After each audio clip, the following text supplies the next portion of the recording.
ஜெபம் செய்வோம்.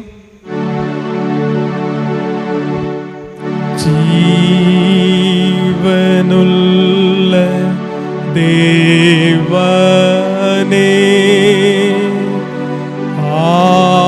ஆவியே வாரும்.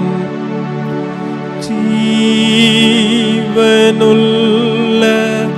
தேவனே, ஆவியே வாரும். நூறுக்கும்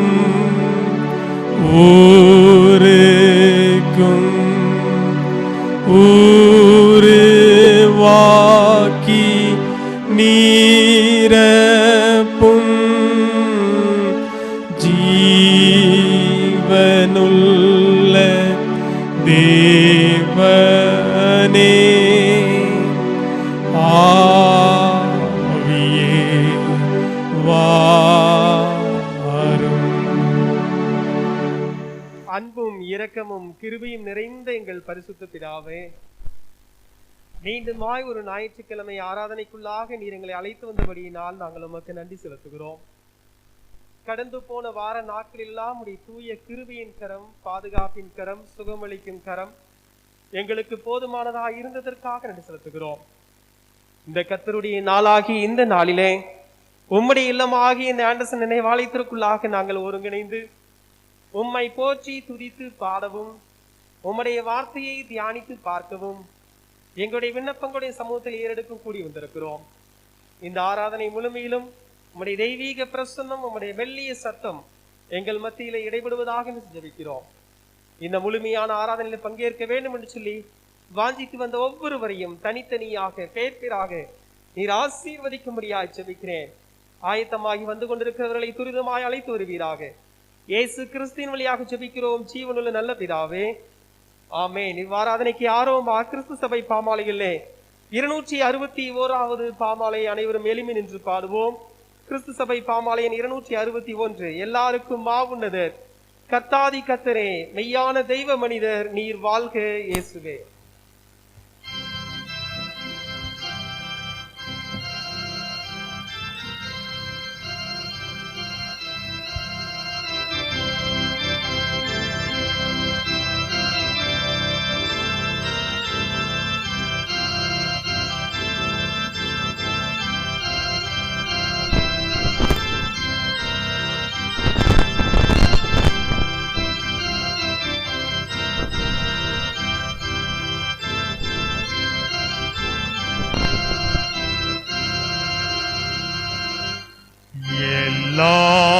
எல்லாருக்கும் மாவுண்டது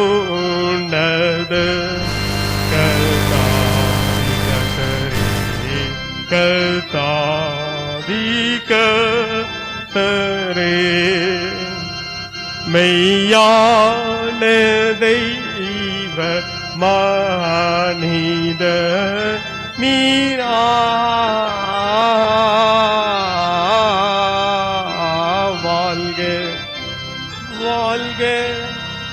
வாழ்க வாழ்க நீ வாழ்க இயேசுவே. என்னில் பிரதானியான நீ பகைஞர்க்காகவே மண்ணில் இறங்கி மாறித்தே நீரா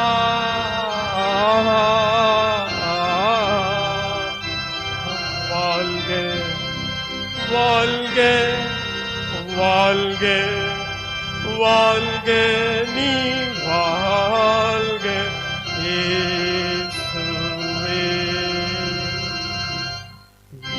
சாசு பாவம் உலகை சாவாழ்மிலித்தே சாவாழ்மிலித்தே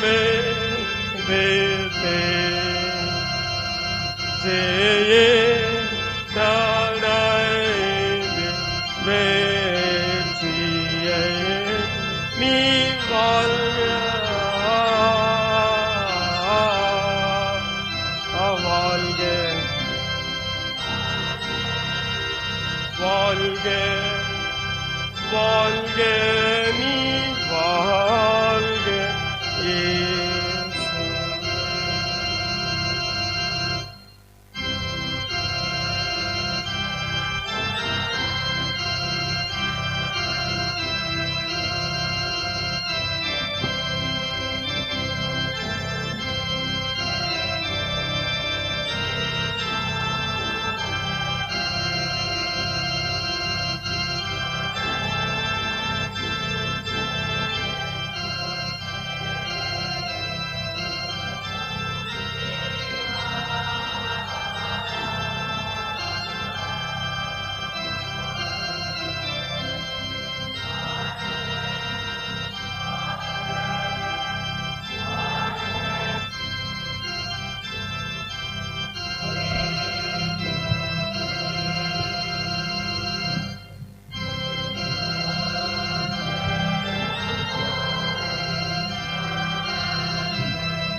பரமவாசல் தேரந்து நீரா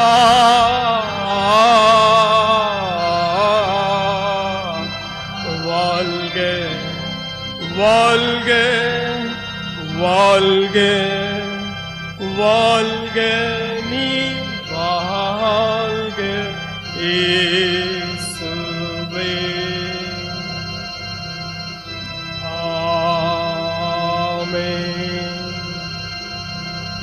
இந்த வருடத்தினுடைய 32வது ஞாயிற்றுக்கிழமை ஆராதனைக்கு வந்திருக்கிற உங்கள் யாவரையும் ஆண்டவராக இயேசு கிறிஸ்துவின் நாமத்தை அன்போடு கூட வாழ்த்தி வரவேற்கிறேன். இன்றைய நாள் ஆராதனைக்குதியாக நம்முடைய கரங்களில் இருக்கிற தென்னிந்திய திருச்சபை காலை மாலை ஆராதனை முறைமைகளில் 2ஆம் ஆராதனை முறையை பின்பற்றுவோம். தென்னிந்திய திருச்சபை காலை மாலை ஆராதனை முறைமைகளில் 2ஆம் ஆராதனை முறை. தயவுசெய்து திருச்சபை மக்கள் முன்பதாக இருக்கிறது, தயவுசெய்து வெளியே அமர வேண்டாம். முடிந்த அளவிற்கு உள்ளே வந்து அமர்ந்து கொள்ள உங்களை அன்போடு கூட கேட்டுக்கொள்கிறேன். முன்பதாக இருக்கைகள் காலியாக இருக்கிறது, தயவு செய்து வெளியே இருப்பவர்கள் உள்ளே வந்து அமர உங்களை அன்போடு கூட நான் கேட்டுக்கொள்கிறேன். தென்னிந்திய திருச்சபை காலை மாலை ஆராதனை முறைமைகளில் பக்கம் 1. துதி. நாம் கடவுளை தொழுவோம். கடவுள் ஆவியாய் இருக்கிறார். அவரை தொழுது கொள்ளுகிறவர்கள் ஆவியோடும் உண்மையோடும் அவரை தொழுது கொள்ள வேண்டும். நம்முடைய பிதாவாகிய கடவுளாலும் கர்த்தராகிய இயேசு கிறிஸ்துவினாலும் உங்களுக்கு கிருபையும் சமாதானமும் உண்டாவதாக. இது கர்த்தர் உண்டு பண்ணின நாள், இதிலே களி கூர்ந்து மகிழ கடவோம். சூரியன் உதிக்கும் திசை தொடங்கி அது அஸ்தமிக்கும் திசை மட்டும் கர்த்தருடைய நாமம் துதிக்கப்படுவதாக. இயேசு சொன்னார், ஒருவன் என் பின்னே வர விரும்பினால் அவன் தன்னைத்தான் வெறுத்து தன் சிலுவையை எடுத்துக்கொண்டு என்னை பின்பற்ற கடவன். ஆண்டவரே, எங்கள் உதடுகளை திறந்தருளும். பிதாவுக்கும் குமாரனுக்கும் பரிசுத்த ஆவிக்கும் மகிமை உண்டாவதாக. திரியேக கடவுளை போற்றுவோம். சேனைகளின் கடவுளாகிய கர்த்தரே, நீர் பரிசுத்தர் பரிசுத்தர் பரிசுத்தர். வானமும் பூமியும் உமது மகிமையால் நிறைந்திருக்கின்றன. உன்னதத்திலே ஓசன்னா.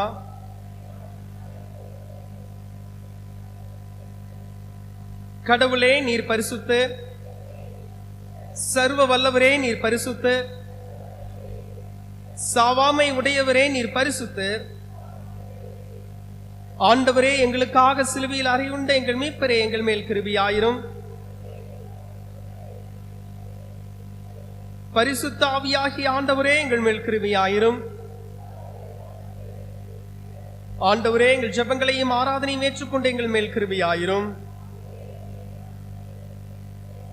எங்கள் தந்தையாம் கடவுளே, உமது வல்லமையாலும் ஞானத்தாலும் எல்லாவற்றையும் படைத்து உமது குமாரனை இரட்சகராக தரும்படி உலகத்தில் அன்பு கூர்ந்தீரே, உம்மை போற்றுகிறோம். குமாரனாம் கடவுளே, பாவத்தை தவிர்த்து எல்லாவற்றிலும் எங்களைப் போல் மனிதனாகி எங்கள் பாவங்களுக்காக ஒப்பு கொடுக்கப்பட்டு எங்கள் நீதிக்காக உயிர் தெழும்பியவரே, உம்மை போற்றுகிறோம். பரிசுத்த ஆவியானவராகிய கடவுளே, எல்லா உண்மைக்குள்ளும் எங்களை வழி நடத்தி கடவுளின் அன்பை எங்கள் நெஞ்சில் பொழிகிறவரே, உம்மை போற்றுகிறோம். பிதா, குமாரன், பரிசுத்த ஆவியாகிய கடவுளே, உமக்கே எக்காலமும் எல்லா புகழும் மகிமையும் உண்டாவதாக. பாவ அறிக்கை. நமக்கு பாவமில்லை என்போமானால் நம்மை நாமே வஞ்சிக்கிறவர்களாவோம், நமக்குள் உண்மை இல்லை. நமது பாவங்களை அறிக்கையிட்டால் பாவங்களை நமக்கு மன்னித்து எவ்வித அநீதமும் நீங்க நம்மை சுத்திகரிப்பதற்கு அவர் நம்பத்தக்கவரும் நீதியும் உள்ளவர். நான் எழுந்து என் தகப்பனிடத்திற்கு போய், தகப்பனே, பரத்துக்கு விரோதமாக உமது பார்வையிலும் பாவம் செய்தேன். இனி உம்முடைய மகன் என்று சொல்லப்படுவதற்கு நான் பாத்திரன் அல்லன். உம்முடைய கூலிக்காரரில் ஒருவனாக என்னை வைத்துக் கொள்ளும் என்பேன். கடவுள் ராஜ்யம் சமீபத்திருக்கிறது. மனம் திரும்பி சுவிசேஷத்தில் நம்பிக்கை வையுங்கள். நமது பலவீனங்களுக்காக பரிதவிக்க முடியாத பிரதான ஆசாரி நமக்கு இராமல், எல்லா விதத்தில் நம்மை போல் சோதிக்கப்பட்டும் பாவமில்லாத பிரதான ஆசாரியரே நமக்கு இருக்கிறார். ஆகவே திருச்சபையாராகிய நாம் முழங்கார் படியிட்டு மௌனமாக நம்மை நாமே தற்பரிசோதனை செய்வோம்.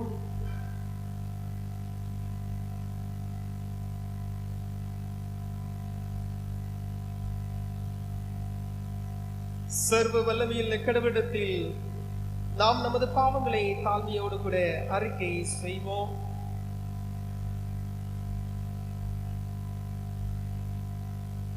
சங்கீதங்களின் புத்தகம் 51வது சங்கீதத்தின் முதல் 3 வசனங்களை நான் வாசிக்கின்றேன்.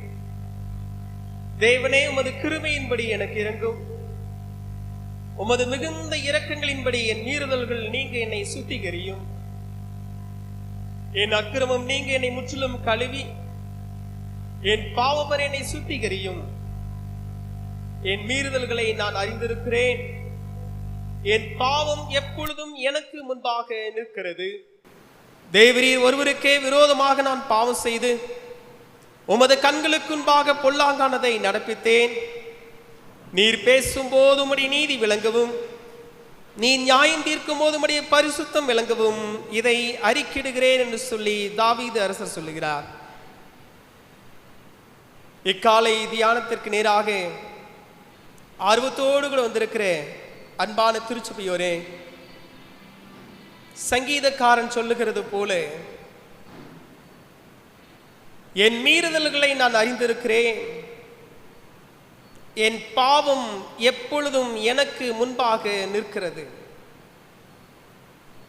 ஒருவேளை என்றைக்கோ அறிந்தோ அறியாமலோ செய்த தப்பிதங்கள் இன்றைக்கும் என்னை குற்றவாளி போலவே என்னை என்ன செய்து கொண்டிருக்கிறது?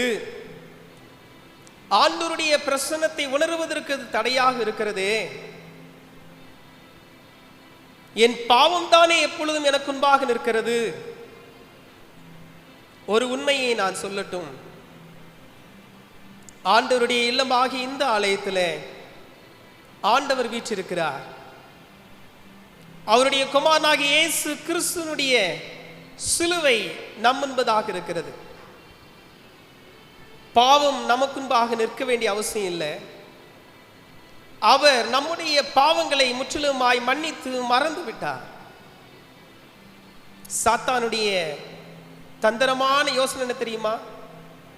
நீ செய்யக்கூடிய தப்பிதங்கள் எல்லாம் செய்து கொண்டே இருந்து இப்பொழுது ஒன்றும் தெரியாதவனை போல ஆலயத்திற்குள் வந்து விட்டாயோ என்று சொல்லி கேட்பான். உன் அந்தரங்கத்தை பார்க்கிற கடவுள் சொல்லுகிறார், மகனே, மகளே, நீ செய்த தப்பிதங்களை நான் மன்னித்து விட்டேன். உன்னுடைய சிநேகம் எனக்கு தேவை. கல்வாரி சிலுவையிலே உன்னுடைய குற்றங்களை எல்லாம் நான் மன்னித்து விட்டேன். அந்த உணர்வோடு கூட எந்த விதமான மன சஞ்சலம் இல்லாமல் என் அண்டையிலே வா என்று சொல்லி அறைகூவல் விடுக்கிறார். இந்த பாவ அறிக்கையை ஆண்டவருடைய சமூகத்திலே ஒன்று சேர்ந்து ஏறெடுக்கும் வண்ணமாக கிறிஸ்து சபை பாமாலைகளில் 288வது பாமாலை பாடல் வழியாக ஆண்டவருடைய சமூகத்திலே நம்மை நாமே முன்னிறுத்துவோம். 288வது பாமாலை.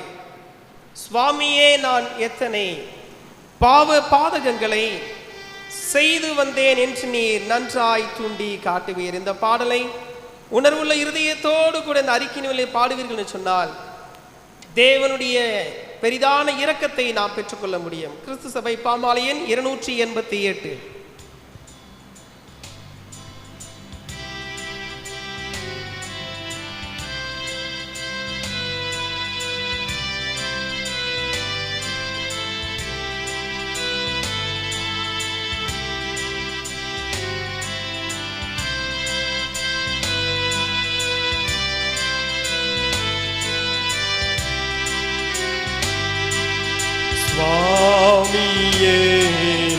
ஏத்தனை பாவ பாதகங்களை செய்து வந்தேன் என்று நீ நன்றாய் தூண்டி காட்டுவே. ஐயோ பாவ தோஷத்தா கேட்டு போனேன் ஆதலா நீத்தம் வாடி நோகிறே தூக்கத்தால் தீரே நெஞ்சு ஏனை கூத்தவும் துன்பம் தூய மிஞ்சவும் ஆவியும் கலங்கிற்றே கண்ணி பாய்ந்து ஓடிற்றே வேகம் கொண்ட ஆடியே தூக்கமுள்ளோனாய் வந்தே சுவாமியே சாலவும் தேற்றி மன்னித்தருளும்.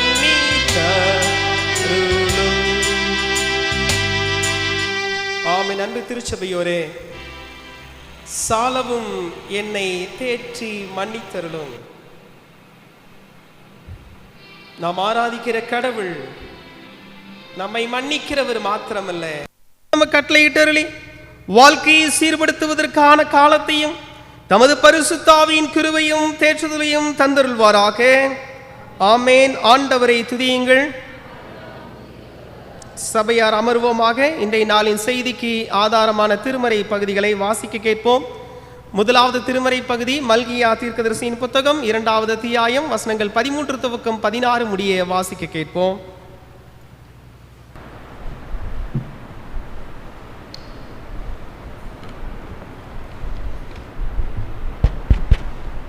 வாசிக்கும்படியாக தெரிந்து கொள்ளப்பட்ட முதலாம் வேத பாடம் மல்கியா 2ஆம் அதிகாரம் 13ஆம் வசனம் தொடங்கி 16ஆம் வசனம் முடிய.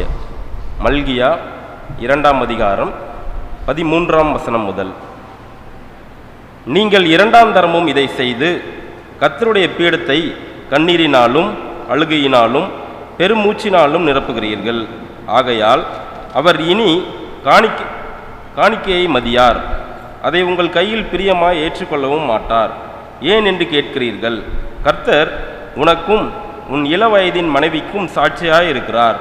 உன் தோழியும் உன் உடன்படிக்கையின் மனைவியுமாகிய அவளுக்கு நீ துரோகம் பண்ணினாயே. அவர் ஒருவனை அல்லவா படைத்தார், ஆவி அவரிடத்தில் பரிபூர்ணமாய் இருந்ததே. பின்னே ஏன் ஒருவனை படைத்தார்? தேவ பக்தியுள்ள சந்ததியை பெறும்படிதானே. ஆகையால் ஒருவனும் தன் இள வயதின் மனைவிக்கு துரோகம் பண்ணாதபடிக்கு உங்கள் ஆவியை குறித்து எச்சரிக்கையாய் இருங்கள். தள்ளி விடுதலை நான் வெறுக்கிறேன் என்று இஸ்ரவேலின் தேவனாகிய கர்த்தர் சொல்லுகிறார். அப்படிப்பட்டவன் கொடுமையினால் தன் வஸ்திரத்தை மூடுகிறான் என்று சேனைகளின் கர்த்தர் சொல்லுகிறார். ஆகையால் நீங்கள் துரோகம் பண்ணாமல் உங்கள் ஆவியை குறித்து எச்சரிக்கையாய் இருங்கள். வாசிக்கும்படியாக தெரிந்து கொள்ளப்பட்ட முதலாம் வேத பாடம் வாசித்தாயிற்று. கிறிஸ்துவே உமக்கே மகிமை உண்டாவதாக. வாசிக்கும்படியாக தெரிவு செய்யப்பட்ட 2வது வேத பகுதி அப்போஸ்தலனாகிய பவுல் கொரிந்தியருக்கு எழுதின முதலாவது நிருபம் 7வது அத்தியாயம், வசனங்கள் 1 துவக்கம் 6 முடிய வாசிக்க கேட்போம். இன்றைய நாளுக்கென்று தெரிந்து கொள்ளப்பட்ட வேத பகுதி அப்போஸ்தலனாகிய பவுல் கொரிந்தியருக்கு எழுதின முதலாம் நிருபம் 7ஆம் அதிகாரம், வசனங்கள் 1 முதல் 6 முடிய. 1 கொரிந்தியர் 7ஆம் அதிகாரம், வசனங்கள் 1 முதல். நீங்கள் எனக்கு எழுதின காரியங்களை குறித்து நான் எழுதுகிறது என்னவென்றால், ஸ்திரீயை தொடாமல் இருக்கிறது மனுஷனுக்கு நல்லது. ஆகிலும் வேசித்தனம் இராதபடிக்கு அவனவன் தன் சொந்த மனைவியையும் அவள் தன் சொந்த புருஷனையும் உடையவர்களாயிருக்க வேண்டும். புருஷன் தன் மனைவிக்கு செய்ய வேண்டிய கடமையை செய்ய கடவன். அப்படியே மனைவியும் தன் புருஷனுக்கு செய்ய கடவள். மனைவியானவள் தன் சுய சரீரத்திற்கு அதிகாரி அல்ல, புருஷனே அதற்கு அதிகாரி. அப்படியே புருஷனும் தன் சுய சரீரத்திற்கு அதிகாரி அல்ல, மனைவியே அதற்கு அதிகாரி. உபவாசத்திற்கும் ஜெபத்திற்கும் தடையிராதபடிக்கு இருவரும் சில காலம் பிரிந்திருக்க வேண்டும் என்று சம்மதித்தால் அன்றி ஒருவரை விட்டு ஒருவர் பிரியாதிருங்கள். உங்களுக்கு விரதத்துவம் இல்லாமையால் சாத்தான் உங்களை தூண்டி விடாதபடிக்கு மறுபடியும் கூடி வாழுங்கள். இதை நான் கட்டளையாக சொல்லாமல் யோசனையாக சொல்லுகிறேன் என்பதே. வாசிக்க தெரிந்து கொள்ளப்பட்ட நிருப பகுதி வாசித்தாயிற்று. கிறிஸ்துவே உமக்கே மகிமையுண்டாதாக. சபையார் அனைவரும் எழுப்பி நிற்போம். இன்றைய நாளுக்குரிய முறையாக வாசிக்கும்படியாக தெரிவு செய்யப்பட்ட சங்கீதம் 100வது சங்கீதம். சங்கீதம் 100ஐ நாம் முறையாக வாசிப்போம்.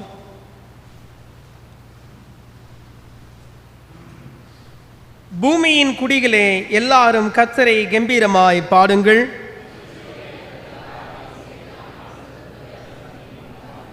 கர்த்தரே தேவன் என்று அறியுங்கள். நாம் அல்ல, அவரே நம்மை உண்டாக்கினார். நாம் அவர் ஜனங்களும் அவர் மேய்ச்சலின் ஆடுகளுமாய் இருக்கிறோம்.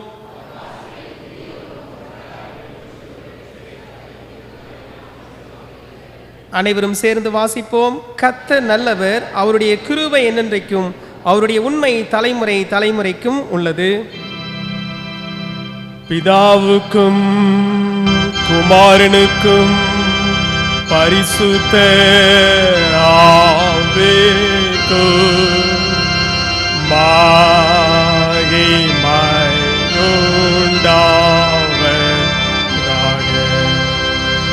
ஆதியிலும் இப்பொழுதும் எப்பொழுதுமான சதா காலங்களிலும் மகிமை உண்டாவதாக.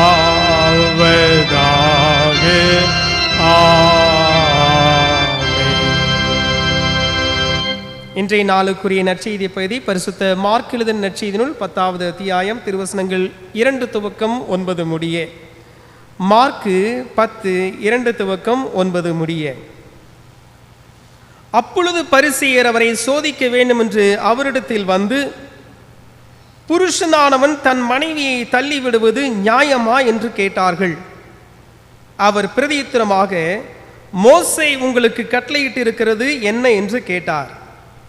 அதற்கு அவர்கள், தள்ளுதற் சீட்டை எழுதி கொடுத்து அவளை தள்ளிவிடலாம் என்று மோசே உத்தரவு கொடுத்திருக்கிறார் என்றார்கள். இயேசு அவர்களுக்கு பிரதியுத்தரமாக, உங்கள் இருதய கடினத்தின் நிமித்தம் இந்த கட்டளையை உங்களுக்கு எழுதி கொடுத்தான். ஆகிலும் ஆதியிலே மனுஷரை சிருஷ்டித்த தேவன் அவர்களை ஆணும் பெண்ணுமாக உண்டாக்கினார். இது நிமித்தம் புருஷனானவன் தன் தகப்பனையும் தாயையும் விட்டு தன் மனைவியோட இசைந்திருப்பான். அவர்கள் இருவரும் ஒரே மாம்சமாய் இருப்பார்கள். இவ்விதமாய் அவர்கள் இருவராயிராமல் ஒரே மாம்சமாய் இருக்கிறார்கள். ஆகையால் தேவன் இணைத்ததை மனுஷன் பிரிக்காதிருக்க கடவன் என்றார். பாடம் முடிந்தது. கிறிஸ்துவே உமக்கு மகிமை உண்டாவதாக. நாம் அனைவரும் 15வது பக்கத்திலே இருக்கிற அப்போஸ்தல விசுவாச பிரமாணத்தை நாம் சேர்ந்து ஏறெடுப்போம். பக்கம் 15. வானத்தையும் பூமியையும் படைத்த சர்வ வல்லமையுள்ள பிதாவாகிய தேவனை விசுவாசிக்கிறேன். அவருடைய ஒரே குமாரனாகிய நம்முடைய நாதர் இயேசு கிறிஸ்துவையும் விசுவாசிக்கிறேன். அவர் பரிசுத்த ஆவியினாலே கன்னி மரியாளிடத்தில் உற்பவித்து பிறந்தார். பொந்திய பிலாத்துவின் காலத்தில் பாடுபட்டு சிலுவையில் அறையுண்டு மரித்து அடக்கம் பண்ணப்பட்டு பாதாளத்தில் இறங்கினார். 3ஆம் நாள் மரித்தோர் இடத்திலிருந்து எழுந்தருளினார். பரமனிடத்துக்கேறி சர்வ வல்லமையுள்ள பிதாவாகிய தேவனுடைய வலது பார்சத்திலே வீற்றிருக்கிறார். அவ்விடத்திலிருந்து உயிருள்ளோரையும் மரித்தோரையும் நியாயம் தீர்க்க வருவார். பரிசுத்த ஆவியை விசுவாசிக்கிறேன். பொதுவாயிருக்கிற பரிசுவையும் பரிசுவானுடைய ஐக்கியமும் பாவ மன்னிப்பும் சரீர உயிர்த்தெழுதலும் நித்திய ஜீவனும் உண்டு என்று விசுவாசிக்கிறேன். ஆமேன். ஆண்டவருடைய நாமம் மகிமைப்படுவனமாக. கிறிஸ்து சபை பாமாலையில் 258வது பாமாலையை பாடுவோம். இயேசுவே உம்மை தியானித்தால் உள்ளம் கனியுமே, கண்ணார உம்மை காணுங்கால் பரமானந்தமே. கிறிஸ்து சபை பாமாலை எண் 258.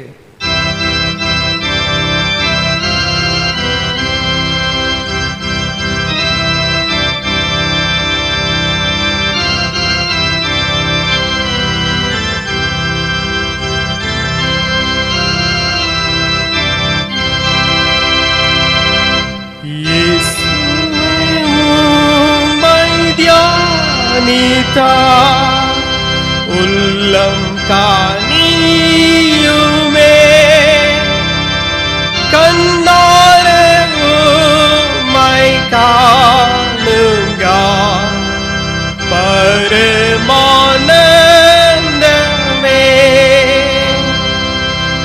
மானிட மீட்பர் இயேசுவே சீர்நாமம் போலவே இங்கீத நாதம் ஆய்ந்திடும் உண்டோ இப்பாரிலே நீ நொறுங்குண்ட நெஞ்சுக்கு நம்பிக்கை ஆகுவி நீ சாந்தமுள்ள மாந்தருக்கு சந்தோஷம் ஈகுவி கேட்போர்க்கும் தேடுவோர்க்கும் நீ ஈரே நான் மாயோ கண்டடைந்தோரின் பாக்கியசி யார் சொல்ல முடியோ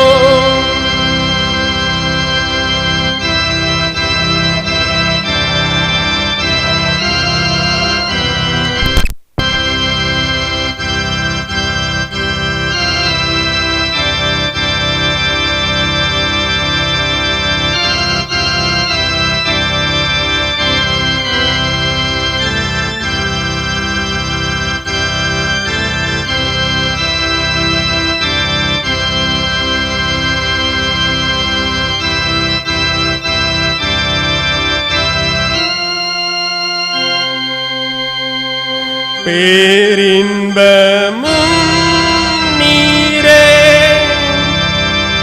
இப்போதும் நித்திய காலமும் நீரெங்கள் மாட்சியே. ஜெபம் செய்வோம். வசனம் தியானிக்கையில் இதயமதில் ஆறுதலே காரிருளில் நடக்கையிலே தீபனாக வழி நடத்தும் காரிருளில் நடக்கையிலே தீபனாக வழி நடத்தும். நேசிக்கிற நல்ல பிதாவே, உம்முடைய வார்த்தையை கேட்பதற்காக ஆர்வமாய் நாங்கள் அமர்ந்திருக்கிறோம்.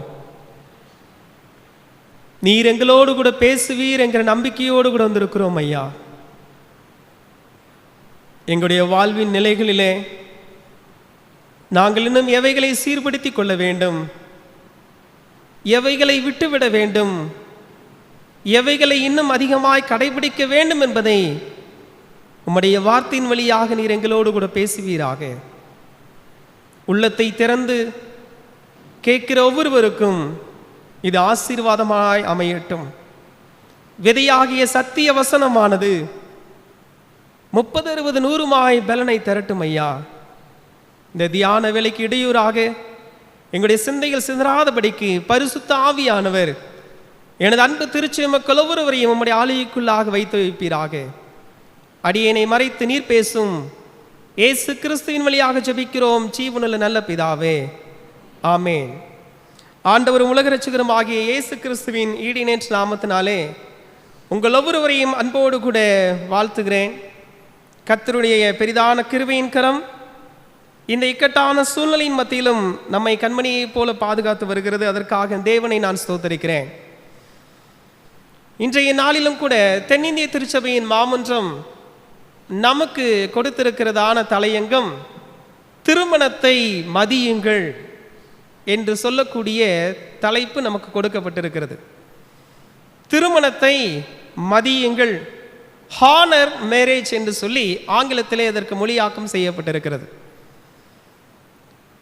திருமணத்தை மதிக்க வேண்டும்.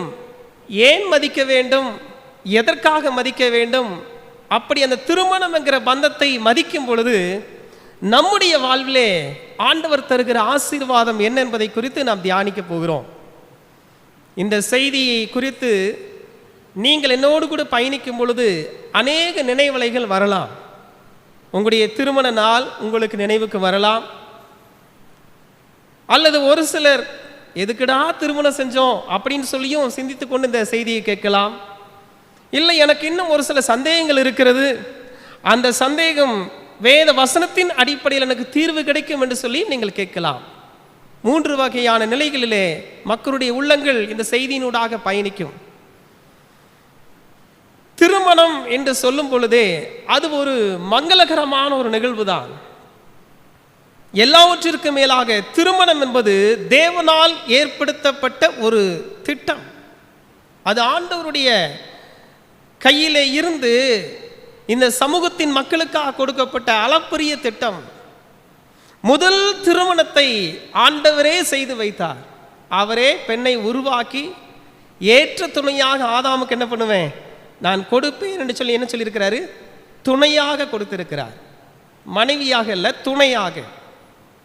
திருமறை தெளிவாக சொல்லுகிறது, இவன் தனித்திருப்பது நல்லது அல்ல, ஆகவே ஏற்ற துணை என்ன பண்ண உனக்கு முதல்ல உண்டாக்குவேன் என்று சொல்லி அந்த ஆதாமுக்கு அயர்ந்த நித்திரை வர பண்ணி அவனுடைய விழா எலும்பை எடுத்து ஏவாளை உருவாக்கி ஆதாமை தட்டி எழுப்பி, இதா பாருங்க நிற்கிறாளே, இவளுக்கு நீயே என்ன பண்ணு, பெயரை இடு.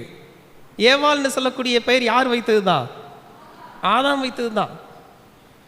ஆண்டவர் உருவாக்குகிறார், ஆதாம் தன் மனைவிக்கு பேப்டிசம் கொடுக்கிறாரு. எவ்வளவு அழகா போகுதில்ல செய்தி.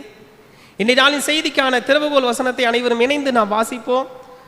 ஆதியாகமம் புத்தகம் 2வது அத்தியாயம் 18வது வசனத்தை அனைவருமாக இணைந்து நாம் வாசிப்போமா? ஆதியாகமம் 2வது அத்தியாயம் 18வது வசனம் சேர்ந்து வாசிப்போம்.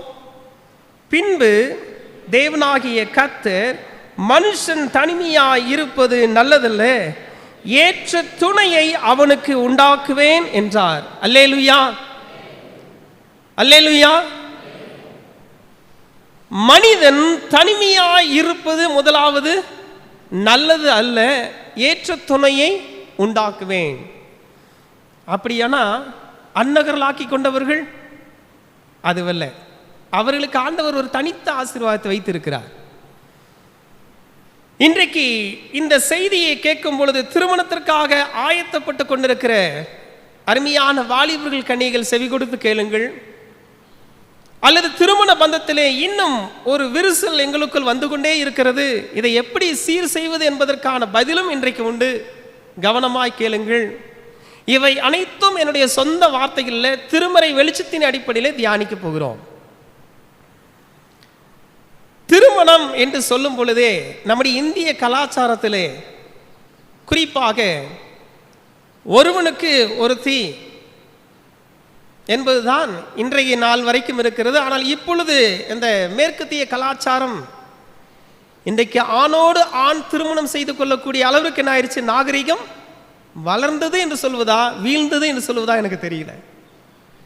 அமெரிக்க ஐக்கிய தேசம் இதை அங்கீகரித்து விட்டது.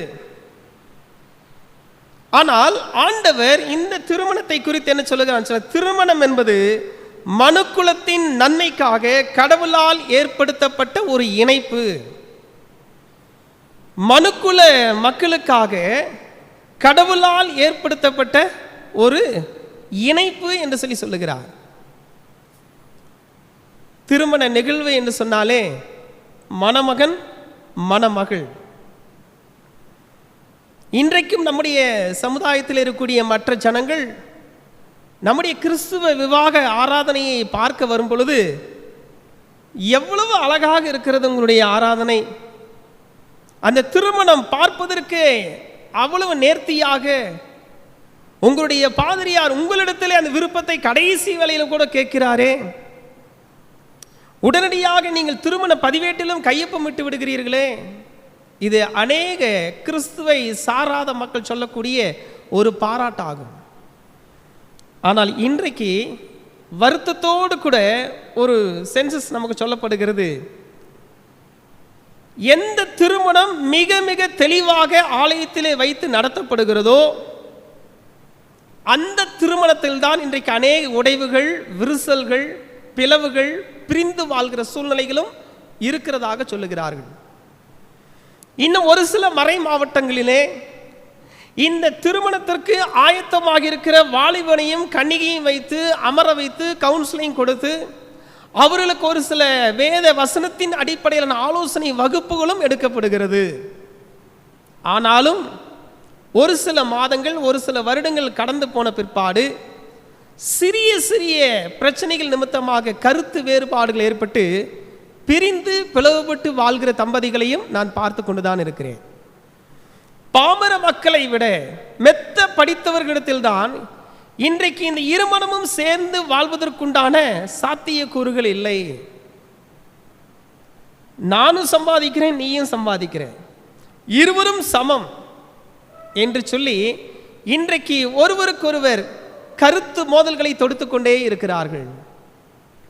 இருவரும் சமம் என்பதை ஆணாதிக்கமோ அல்லது எந்த சூழ்நிலை பெண்ணை மட்டுப்படுத்தியோ யாரும் சொல்லவில்லை. ஆனால் திருமறை ஒரு கணவன் என்று சொன்னால் அவனுக்கு உண்டான தகுதி என்ன, மனைவி என்று சொன்னால் அவளுக்கு உண்டான தகுதி என்ன என்பதை திருமறை நமக்கு தெளிவாக வைத்து போயிருக்கிறது.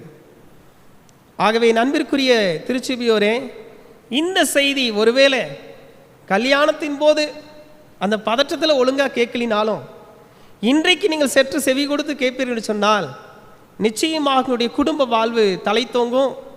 3 காரியங்களை தியானிக்க போகிறோம். திருமணம் என்பது கடவுளால் அமைக்கப்பட்டது என்று சொல்லியும், திருமணம் என்பது இரு உள்ளங்களும் பகிர்ந்து வாழ வேண்டிய ஒரு அருமையான ஒரு வாழ்க்கை என்பதையும், 3ஆவதாக திருமணம் என்பது அவர்கள் மூலியமாய் நல்ல வழித்தோன்றல்களை இந்த சமுதாயத்துக்கு விட்டு செல்ல வேண்டும் என்று சொல்லியும் இன்றைய நாளை தியானிக்க போகிறோம். வாசிக்க தெரிவு செய்யப்பட்ட முதலாவது வேத பகுதியை நாம் திருப்பி வைத்துக் கொள்வோம். மார்க் எழுதின நற்செய்தியின் 10வது அத்தியாயத்தை நாம் திருப்பி வைத்துக் கொள்வோம். சுவிசேஷத்தை திருப்பி வைத்துக் கொள்வோம். அதில் 7, 8, 9 வசனங்களை யாராக ஒருவர் வாசியுங்கள். மார்க் 10, 7, 8, 9.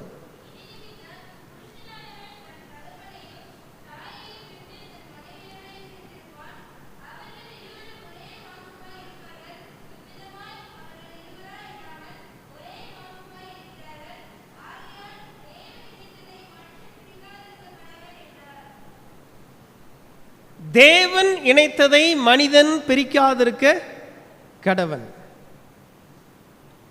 இந்த வசனங்களை, இந்த வசனத்தின் இடைசிறகை நாம் வாசித்திருக்கிறோம். ஆனால் இதனுடைய ஆரம்ப புள்ளி எங்க இருக்கு?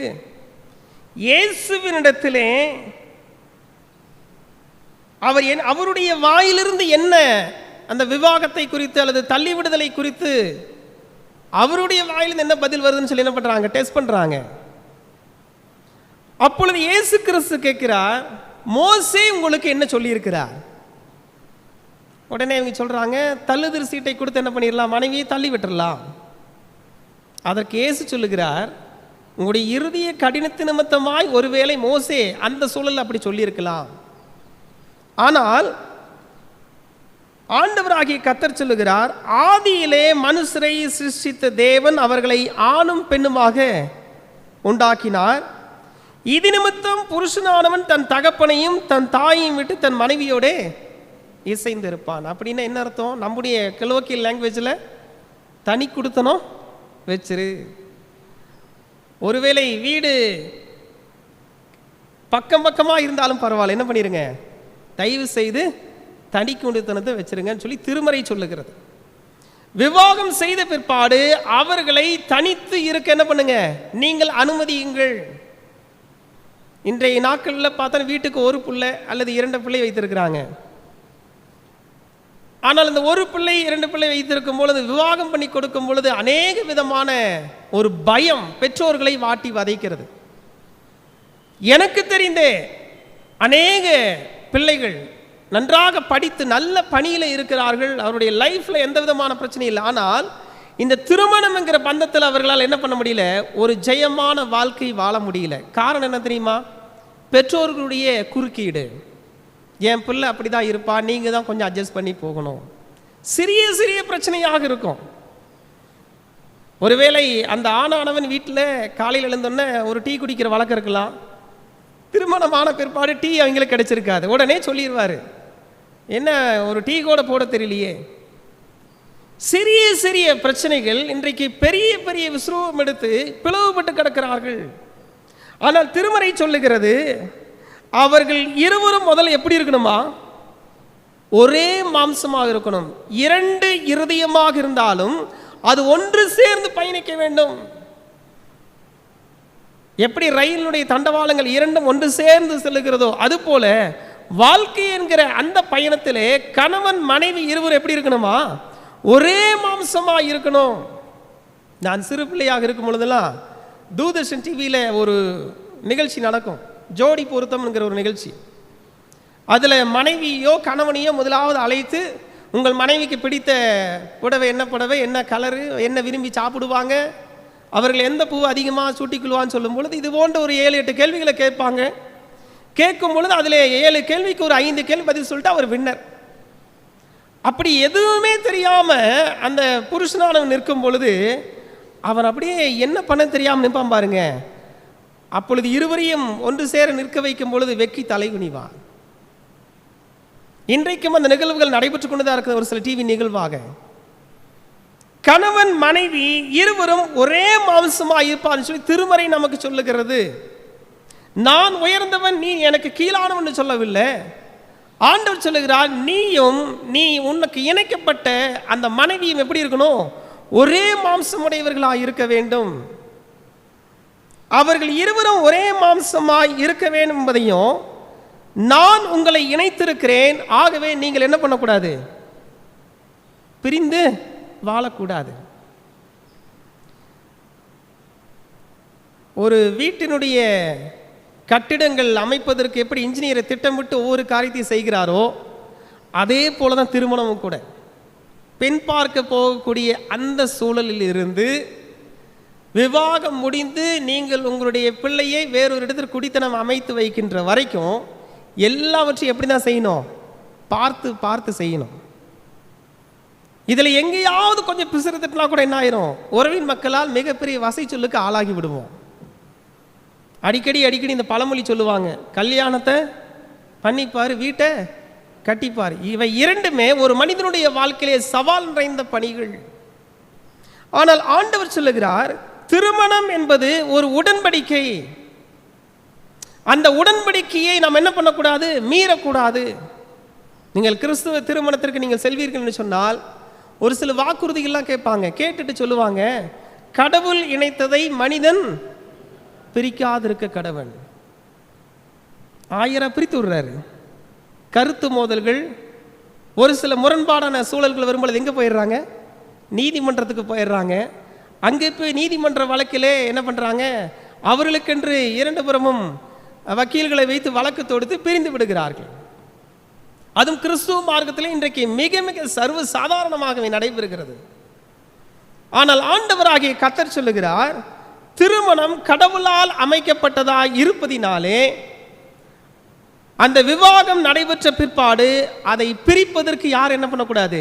முயற்சிக்க கூடாது. அப்படியானால் 2 காரியத்தை செய்தால் நிச்சயமாக அவர்கள் வேறு வேறு சிந்தையுள்ளவர்களாக இருந்தாலும் அந்த தம்பதிகள் பிரிய மாட்டார்கள்.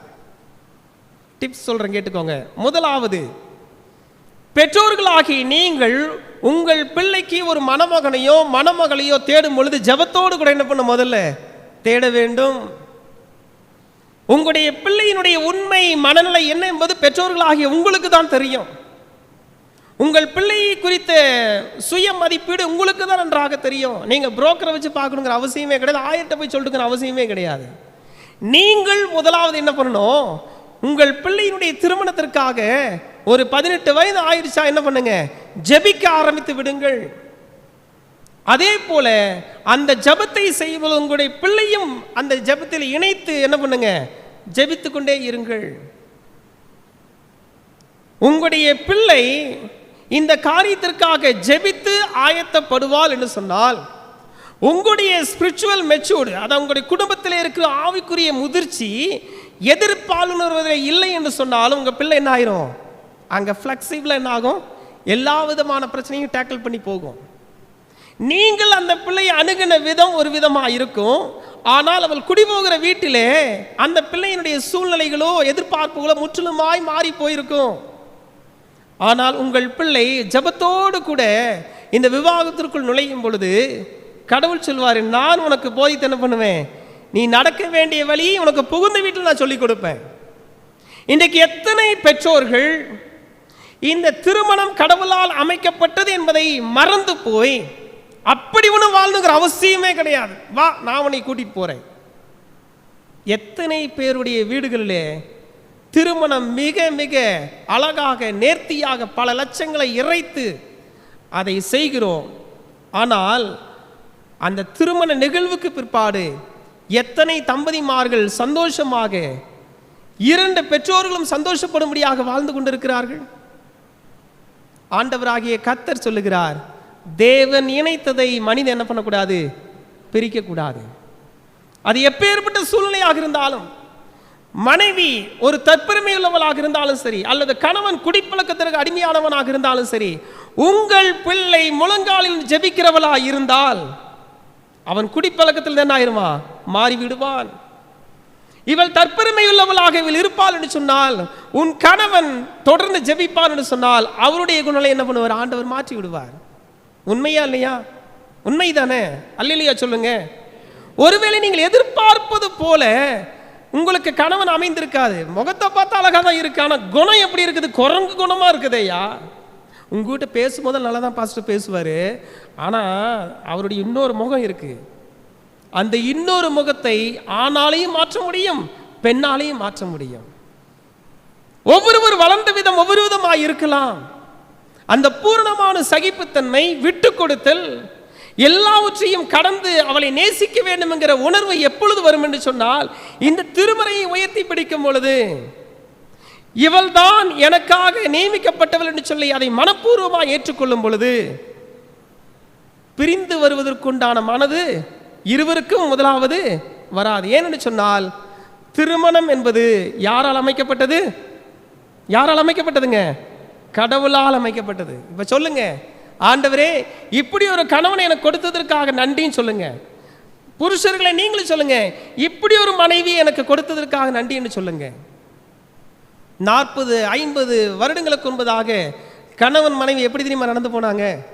அவர் முன்னாடி போயிட்டு இருப்பாரு, ஒரு 2 மீட்டர் இடைவெளி தூரம், சமூக இடைவெளி, அப்பயே பின்னாடி போயிட்டு இருப்பாங்க மனைவி.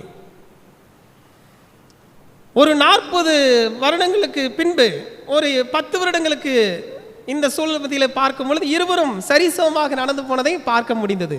சந்தோஷம். ஆனால் இப்பொழுது எப்படி தெரியுமா?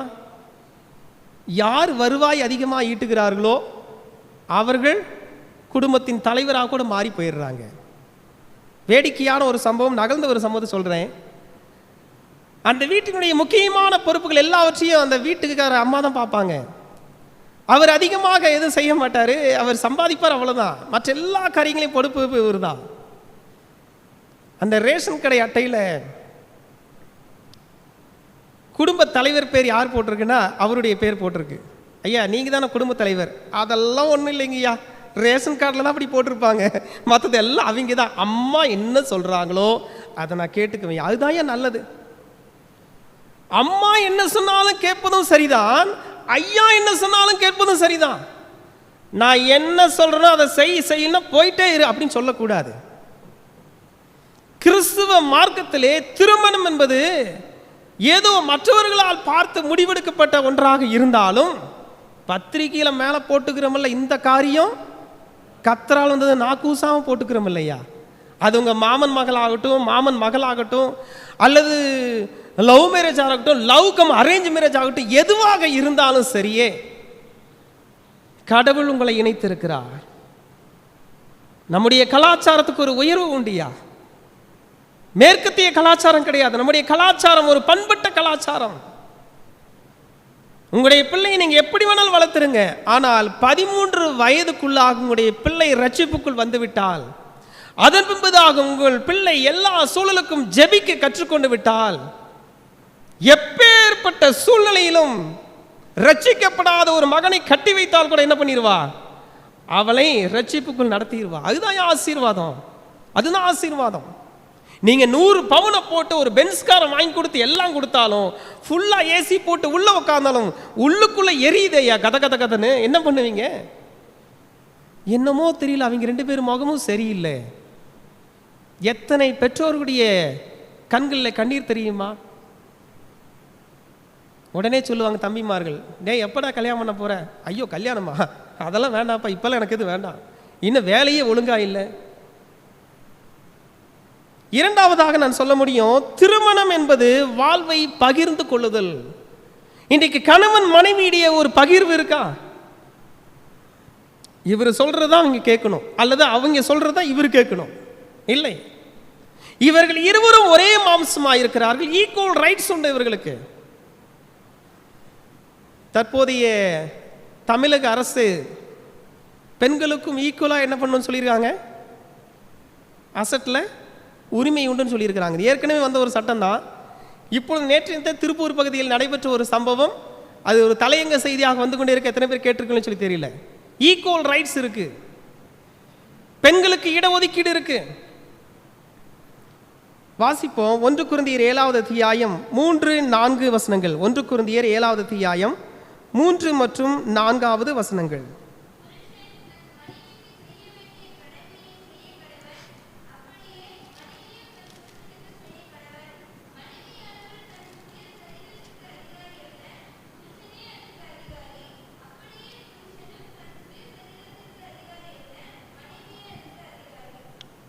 ஒரு போதகர் இன்றைக்கும் பணிபுரிந்து கொண்டிருக்கிறார்.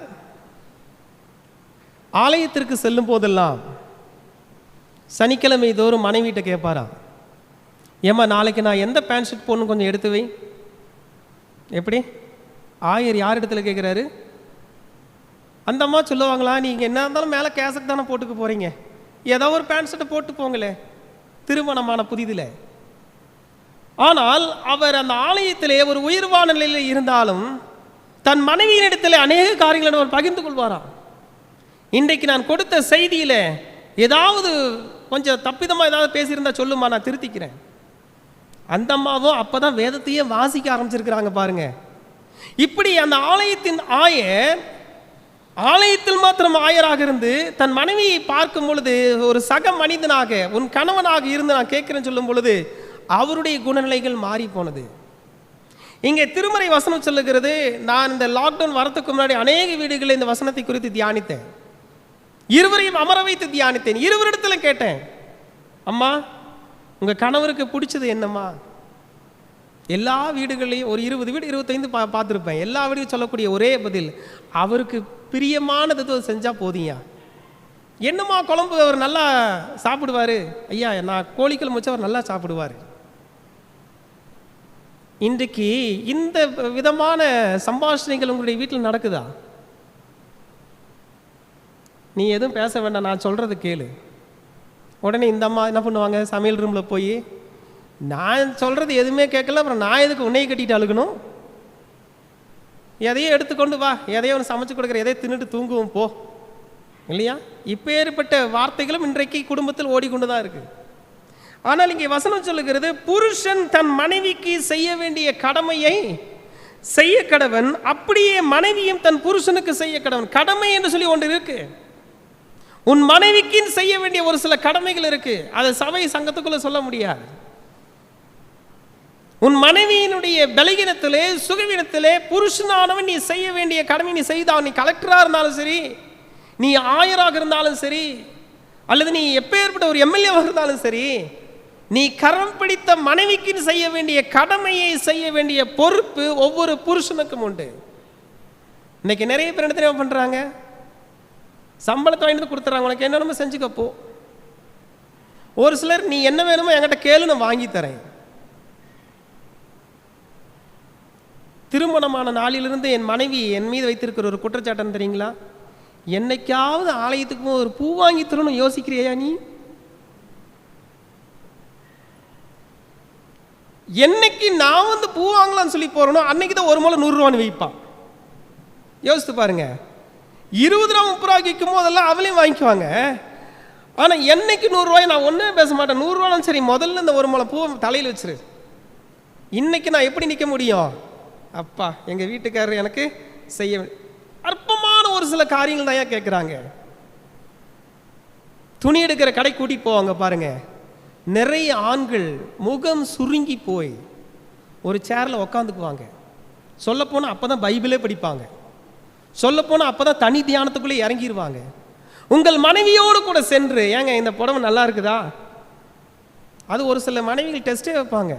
ஏற்கனவே இருக்கிற கலர் எடுத்து அதே டிசைன் காமிப்பாங்க பாருங்க, நல்லா இருக்குது, இது ஏற்கனவே என்கிட்ட உங்களுக்கு தெரியாதா? ஓ இருக்குதா? அப்போ எதையுமே நீ பார்க்கறதில்ல, அப்படி தானே?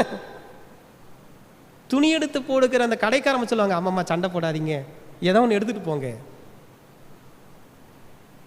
நாம ஸ்பிரிச்சுவலா அநேக வேலைகள் அநேக காரியங்களை செய்து கொண்டு இருக்கிறோம். ஆனால் குடும்பத்திலே புருஷன் தன் மனைவிக்கு செய்ய வேண்டிய கடமையை செய்யறான். ஐயா, உன் மனைவிக்கு எது பிடிக்கும் என்பதை நீ புரிந்து கொண்டாயா? 1 வருஷத்துக்குள்ள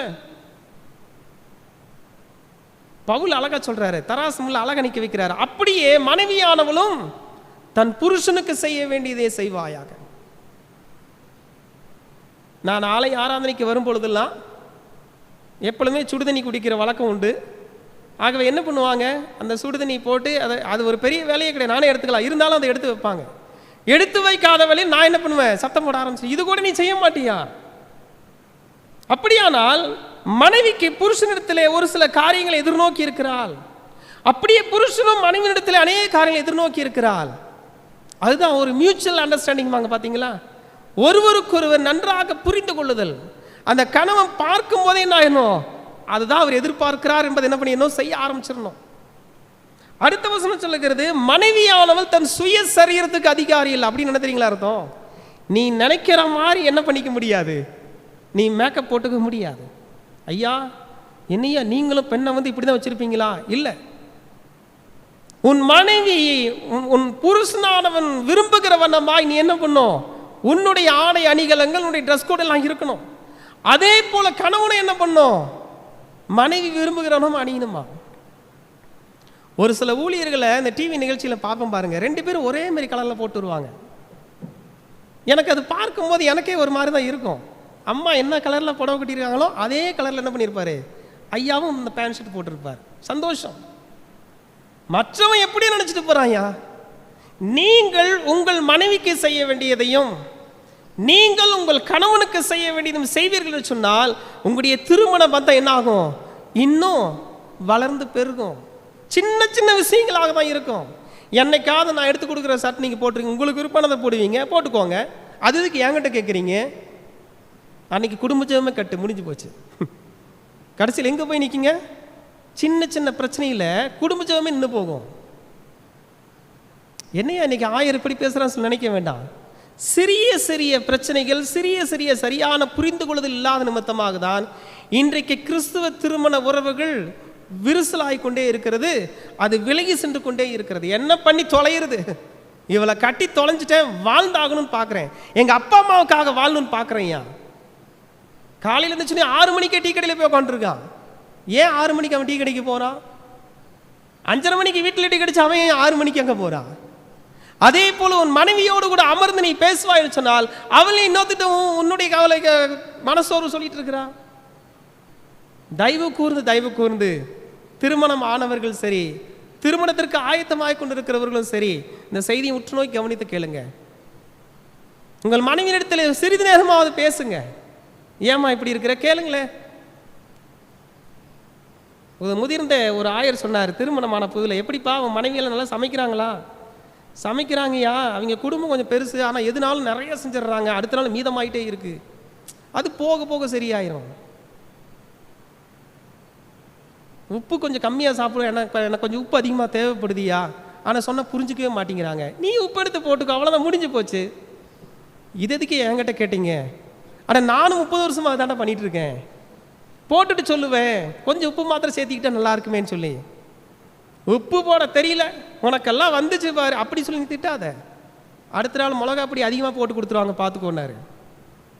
கிறிஸ்துவுக்குள் அன்பானவர்களே, மனைவியானவள் தன் சுய சரீரத்துக்கு அதிகாரி அல்ல. இது ஒன்று மாத்திரம்தான் இன்னைக்கு நாம் செய்து கொண்டு இருக்கிறோம். அதே போல புருஷனானவன் தன் சுய சரீரத்துக்கு அதிகாரி. நிறைய பேர் சொல்லுவாங்க, ஐயா எதுனாலும் நான் எங்கள் வீட்டம்மா கேட்டு செய்யணையா, அவன் பொண்டாட்டி தாசம் கிடையாதுயா, அது கண்டிப்பாக செய்யணும். உள்துறை அமைச்சகம் யாரு? மனைவி தான். கேட்டு செய்யுங்க. மனைவியை கேட்டு செய்வது நல்லது, வேறொருத்தையை கேட்டு செய்ய தவறு. புரியுதுங்களா நான் சொல்றது? உங்கள் மனைவியிடத்தில் ஆலோசனை கேட்பது தவறே கிடையாது. எதை நீங்கள் செய்வீர்கள் சொன்னாலும் உங்கள் மனைவியிடத்தில் கலந்து ஆலோசனை செய்யுங்க, அது நல்லது. அப்ப அவர்கள் என்ன பண்ணுவாங்க, பரவாயில்ல என் வீட்டுக்காரர் எதனால என்ன பண்றாரு, என்கிட்டயும் ஒரு வார்த்தை சொல்றாரு. நிறைய பேர் ஆஃபீஸ்க்கு போகிறப்ப சொல்லக்கூட மாட்டாங்க, அப்படியே போயிடுவாங்க. ஏமா நான் போயிட்டு வரட்டா, போயிட்டு வாங்க, அது கூட சொல்ல மாட்டாங்க. கிறிஸ்துவுக்குள் அன்பானவர்களே, திருமணம் கடவுளால் அமைக்கப்பட்டது. திருமணம் என்பது இரு மனங்களின் வாழ்வும் பகிர்வாக அது ஒவ்வொரு நிகழ்வுகளிலும் இருக்க வேண்டும். நான் சொல்றதா அப்படிங்கிறது இல்லை, அவர்கள் சொல்வதையும் நாம் கேட்க வேண்டும். இருவரும் ஒரே மாம்சமாய் இருக்கிறார்கள். ஒரு சில வீட்டில் ஆணுடைய சத்தம் மாத்திரமே அதிகமாக வந்துட்டு இருக்கும், ஒரு சில வீட்டில் பெண்ணுடைய சத்தமே அதிகமாக வந்துட்டு இருக்கும். இல்லை, இருவருடைய சத்தமும் ஸ்டீரியோ டைப்ல எப்படி இருக்கணும், ஈக்குவலாக இருக்கணும். நிறைய பேர் அமர்ந்துட்டு உங்க உள்ளத்துக்குள்ள இந்த கேள்வி இருக்கு, ஐயா உங்க வீட்டில் இது நடக்குதா, இல்லை புலம்பி தள்ளிட்டு இருக்கிறீங்களான்னு நினைக்கிறீங்க தானே? நான் ஏற்கனவே சொன்னதுதான், கரம் பிடித்த மனைவி ஆகட்டும், கரம் பிடித்த கணவன் ஆகட்டும், உங்களுடைய எதிர்மறையான சூழ்நிலைகள் வரும் பொழுதெல்லாம் ஆண்டவருடைய சமூகத்தில் முழந்தால் படிடுங்க. சிறிய பிரச்சனை தோன்றுவதற்கு முன்பதாக ஒப்புரவாயிருங்க, கரம் பிடித்து ஜெபியுங்க. உடைந்திருக்கிற குடும்பங்கள் இணைக்கப்படும், விரிசல் விட்டு கொண்டிருக்கிற உள்ளங்கள் மீண்டுமாய் சேரும். நீங்கள் எவ்வளவுதான் ஜப கூட்டத்துக்கு போனாலும் சரி, எவ்வளவுதான் பாடருக்குள்ள 9 நின்று பாடினாலும் சரி, அல்லது என்னை போன்று பிரசங்கம் செய்து கொண்டிருந்தாலும் சரி, உங்கள் மனைவிக்கு நீங்கள் உகந்த புருஷராய் இல்லாவிட்டால் நீங்க எவ்வளவு வல்லமையான பிரசங்கியா இருந்தாலும் அந்த ஆத்மாவை என்ன பண்ண முடியாது, நீங்க மீட்கவே முடியாது. முதலாவது நான் பண்ணுகிற பிரசங்கம் என் மனைவியை தொடுனியா, அப்படியானால் நான் இந்த ஸ்தலத்திலே இருப்பது போலதான் என் வீட்டிலையும் இருக்கணும். பெல்லிகரகாம் அவர்களுடைய மனைவி சொல்லுவாங்களா, என் கணவரை எப்படி இந்த பரிசுத்த பீடத்திலே பார்க்கிறேனோ அதே போலதான் மற்ற வேளைகளிலும் அவரை நான் பார்க்கிறேன். அவர் முன்பதாக ஒரு சிறு தவறு செய்து விட்டாலும் என் கைகளும் கால்களும் நடுங்குகிறது. நான் செய்த எத்தனையோ தப்பிதங்களை அவர் கேட்பதே இல்லை, அவர் மன்னித்து விடுவார். ஜாய்ஸ் மேயர் சொல்லி ஒரு அம்மா பிரசங்கம் பண்ணிருக்காங்க, கேள்விப்பட்டிருப்பீங்கன்னு நினைக்கிறேன். அந்த அம்மா எப்பொழுது பார்த்தாலும் சொல்லுவாங்க, நான் ஒரு முரட்டு சுபாவம் உள்ளவள், ஆனால் என் கணவரோ மிக மிக கண்ணியத்துக்குரியவர். எனக்கு கோபம் வரும் பொழுதெல்லாம் அவரை திட்டிக்கொண்டே இருப்பேன். அவர் புன்முறுவலோடு கூட காஃபி எடுத்துட்டு வந்து கொடுத்து என்ன பண்ணார், இதை முதல்ல குடிச்சிட்டு மெசேஜை ப்ரிப்பேர் பண்ணு. உங்களை விட ஒரு உயர்வான நிலையில் உங்களுடைய மனைவி பதவியில் அதிகாரத்தில் இருக்கிறார்கள் என்று சொன்னால் நீங்கள் உங்களுக்காக தாழ்வு மனப்பான்மை வைத்துக் கொள்ளாதீர்கள். அவர்களை உத்வேகப்படுத்துங்க, உற்சாகப்படுத்துங்க. இன்றைக்கு அவருடைய பொறுப்பின் பால் இணைக்கப்படுகிறார்கள், அதுதான் பிரச்சனையே. ஜாதியினால் இணைக்கப்படுறாங்க, அதுவும் பிரச்சனை. ஒரே ஊருங்கிறதுனால இணைக்கப்படுறாங்க, அதுவும் பிரச்சனை. அப்ப எப்பதான் பிரச்சனை வராது, அவன் கிறிஸ்துவின் சாயலுக்கு ஒத்தவனாய் வாழ்கிறான் என்பதை புரிந்து கொண்டு நீங்கள் இணைய பாருங்க, உங்களுடைய பிள்ளைகள் நன்றாக வளர்ந்து ஆரோக்கியமா இருக்கும். இறுதியாக திருமணம் என்பது நல்ல வழித்தோன்றல்களை கொடுக்க வேண்டுமா? ஆதாமும் ஏவாளும் இணைக்கப்பட்டது எதற்கு? அவர்கள் மூலியமாய் ஒரு நல்ல சந்ததியை ஆண்டவர் இந்த உலகத்தில் வைத்து பார்க்க விரும்பினார். ஆனால் பிறந்த குழந்தைகள் என்னாச்சு? காயின் ஆபேல் என்ன பண்ணாங்க? என்னமா பண்ணாங்க? எல்லாருக்கும் தெரியும் இல்ல, காயின் ஆபேல் என்ன பண்ணிட்டான்? கொன்று போட்டான். அதுக்கு சேத்துங்கிற ஒரு குமாரன் ஆண்டவர் கொடுத்தார், அது தெரியும் தான். ஆனால் முதலாவது பிறந்த அந்த குடும்பத்தின் பிள்ளைகளே கொலகார குடும்பம் மாறி போச்சே. காரணம் என்ன? ஆதி பெற்றோர்களே ஆண்டவருடைய வார்த்தைக்கு என்ன பண்ணல, கீழ்ப்படியில. ஆண்டவர் விளக்கின விருட்சத்தின் கனியை அவர்கள் இச்சித்து அதை பறித்து புசித்து அத்திலைகளினூடாக வைத்து என்ன பண்ணிட்டாங்க, தன் சரீரத்தை மறைச்சுக்கிட்டாங்க. அப்ப பெற்றோர்களாகி நீங்கள் நல்ல முன்மாதிரிகளாக இருந்தால் உங்களுக்கு பிறக்கக்கூடிய சந்ததி எப்படி இருக்கும்? நல்ல சந்ததியா இருக்கும். வாசிப்போம் மல்கியா தீர்க்கதரிசியின் புத்தகம் 2வது அத்தியாயம் 15 மற்றும் 16 வசனத்தை வாசியுங்கள். மல்கியா 2வது அத்தியாயம் 15 மற்றும் 16 வசனம்.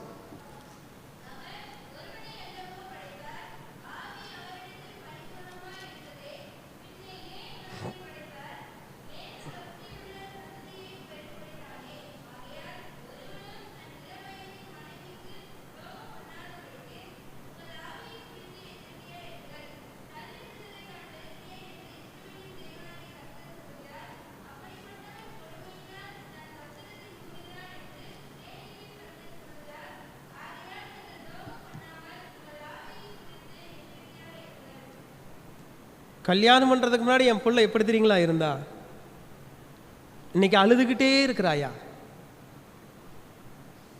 அவளை பார்க்கும் பொழுதுலாம் எங்களுக்குலாம் ரொம்ப வருத்தமாக இருக்குயா. இது ஒரு 20 வருடங்களுக்கு முன்பதாக இந்த பேச்சு அதிகமாக இருந்தது. ஒரு கசப்பான ஒரு உண்மையும் சொல்கிறேன். இன்றைக்கு ஆண் பிள்ளையை பெற்றெடுத்த அநேக பெற்றோர்களும் கூட இந்த வேதனையான வார்த்தையை பகிர்ந்து கொண்டிருக்கிறாங்க. அம்மா கொஞ்ச நேரம் வெயிட் பண்ணுங்க, நான் ஜெபம் பண்றேன். ஆராதனை முடிஞ்சு ஜெபம் பண்றேன். வாங்க உள்ள வந்து உட்காருங்க. வாங்க. இங்கே ஆண்டவர் சொல்லுகிறார் மல்கியா தீர்க்கன் வழியாக, தள்ளி விடுதலை நான் என்ன பண்றேமா, வெறுக்கிறேன் அப்படிங்கிறாரு. கல்லானாலும் கடமை, புல்லானாலும் புருஷன். நேற்று ஒரு 2-3 அல்மனாக்கு கன்னியாகுமரி டயசிஸ், தூத்துக்குடி டயசிஸ் எல்லாம் எடுத்து படிச்சுட்டு இருந்தேன். அதில் போட்டிருக்காரு ஒரு ஆயர், கல்லானா ரோட்டுக்கு, புல்லானா மாட்டுக்கு அப்படின்ட்டாரு. எப்படிங்களா? கல் நிறையா இருந்தால் ரோடு போகிறதுக்கு வச்சுக்கோ, புல்லாக இருந்துச்சுன்னா அது மாட்டுக்கு போட்டு தின்னுவிட்டு போட்டும். எப்படி? உங்களுடைய வலது கையை இருதயத்து மேலே வச்சு சொல்லுங்க, நான் எதிர்பார்த்தது போலவே என் கணவனை இதை நல்லா வச்சுக்கிறாருன்னு சொல்லி வச்சுக்கிறாருங்கய்யா. இருந்தாலும்யா அப்பப்போ அவங்க வீட்டுக்காரங்க வந்துட்டு போகும், கொஞ்சம் மாறிடுவாயிரா. அப்புறம் ஒரு 3 நாள் ஆனதுக்கப்புறம் மறுபடியும் அந்த கிளைமேட் செட்டாயிரும் இல்லையா? தள்ளி விடுதலை நான் என்ன பண்ணுறேன், வெறுக்கிறேன். ஏனென்று சொன்னால் இந்த திருமண பந்தம் என்று சொல்லப்படுவது, அந்த திருமணத்தின் போது நானும் நீங்களும் வாக்கு கொடுக்கிறோம், வாழ்விலும் தாழ்விலும் சுகத்திலும் சுகவீனத்திலும் உம்மை நேசிக்கவும் உம்மை காப்பாற்றவும் உமக்கு கீழ்ப்படியவும் உலக சம்பத்து அனைத்தையும் உம்மோடு கூட என்ன பண்ணுவேன். அம்மா சொல்லுங்க, கல்யாணம் நீங்க சொல்லுங்களேன். பகிர்ந்து கொள்கிறேன்னு சொல்லி வாக்குதானே கொடுத்தோம். இந்த பெண்ணை விவாகத்திற்கு கொடுப்பது யார் அப்படின்னா, பெண்ணோட அப்பா எடுத்து என்ன பண்றாரு, பிள்ளை கையை பிடிச்சி மாப்பிள்ளை கையில் கொடுக்கிறாரு. ஆயர் என்ன பண்ணுறாரு, ஸ்டோல் எடுத்து போட்டு அதை சுற்றி அங்கே ஒரு ப்ராமிஸை வாங்கிக்கிறாரு. நீ இவளை மனப்பூர்வமாக ஏற்றுக்கொள்கிறாயா, மைக்க வைட வாய் பக்கத்தில் மேலே ஹார்ன் வரைக்கும் கேட்குது, நான் ஏற்றுக்கொள்கிறேன். எல்லா வாக்கையும் கொடுத்துட்டு கிராண்டாக திருமணத்தை எல்லாம் முடிச்சு வச்சுட்டு இன்னைக்கு என்ன பண்ணுறாங்க, அவங்க வீட்டில் இருக்கிறாங்க, இவங்க வீட்டில் இருக்கிறாங்க. பிள்ளைகள் எங்கே போகணும்னு தெரியாமல் தடுமாறிட்டு இருக்கு. மெத்த படித்தவர்கள், உலக அறிவு பெற்றவர்கள். அதுக்கு தான் சொல்றேன், திருமணத்திற்கு முன்பதாகவே ஒரு முறை இல்லை, இருமுறை இல்லை, பலமுறை யோசி. பலமுறை யோசிப்பதற்கு முன்பதாக பலமுறை ஜெபி. உன் மாம்சி கண்களால் பார்த்து இச்சித்து அங்க போய் மாட்டிட்டு முழிக்காத. ஆத்துல ஓடுறது கம்பளி நினைச்சு பிடிக்க போய் கரடியை பிடிச்ச கதையா மாறிடக்கூடாதியா. கருப்பா ஒரு கம்பளி நினைச்சு பிடிச்சானா, அது என்ன ஆயிடுச்சு, கரடி மாட்டிட்டு முழிக்கிறான். நல்லா இருந்துச்சு என் புள்ள, கொடுத்ததுலேருந்து ஓயாத சண்டையா. எத்தனை பெற்றோருடைய கண்ணீர் தெரியுமா? ஆனால் இங்கே திருமறையிலே அழகாக சொல்லுகிறது, மல்கியா தீர்க்கன் சொல்லுகிறான், தேவ பக்தியுள்ள சந்ததியை பெரும்படிதானே. உன் பிள்ளைய டாக்டர் ஆக்கிட்ட, ஆகவே மருமகனையும் டாக்டர் ஆகணும், நம்ம டாக்டர் வரணும்னு சொல்லி பார்த்துட்டு இருக்காத. ஆண்டவருடைய பார்வையில் எதிர்பார்ப்பு என்ன தெரியுமா, தேவ பக்தியுள்ள ஒரு ஜெனரேஷன் எழும்பணும். உன் பிள்ளை எந்த இடத்திற்கு சென்றாலும் தேவனை பிரதிபலிக்கிற ஒரு ஸ்திரீயாக, இன்னும் சொல்ல போனா புத்தியுள்ள ஸ்திரீயாக என்ன பண்ணும், அந்த வீட்டை கட்ட வேண்டும்.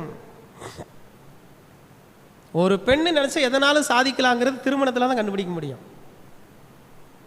தன்னுடைய அப்பா அம்மா வரும்பொழுது எப்படி உபசரிக்கிறார்களோ, எப்படி முகமலர்ச்சியோடு கூட இருக்கிறார்களோ, அதே போல தன்னுடைய மாமா அத்தை வரும்பொழுது தன்னுடைய முகமலர்ச்சியா இருக்கா இருக்குது. அப்படின்னா ஆவியானவர் உங்களோடு கூட இருக்கிறார். அல்லேலூயா.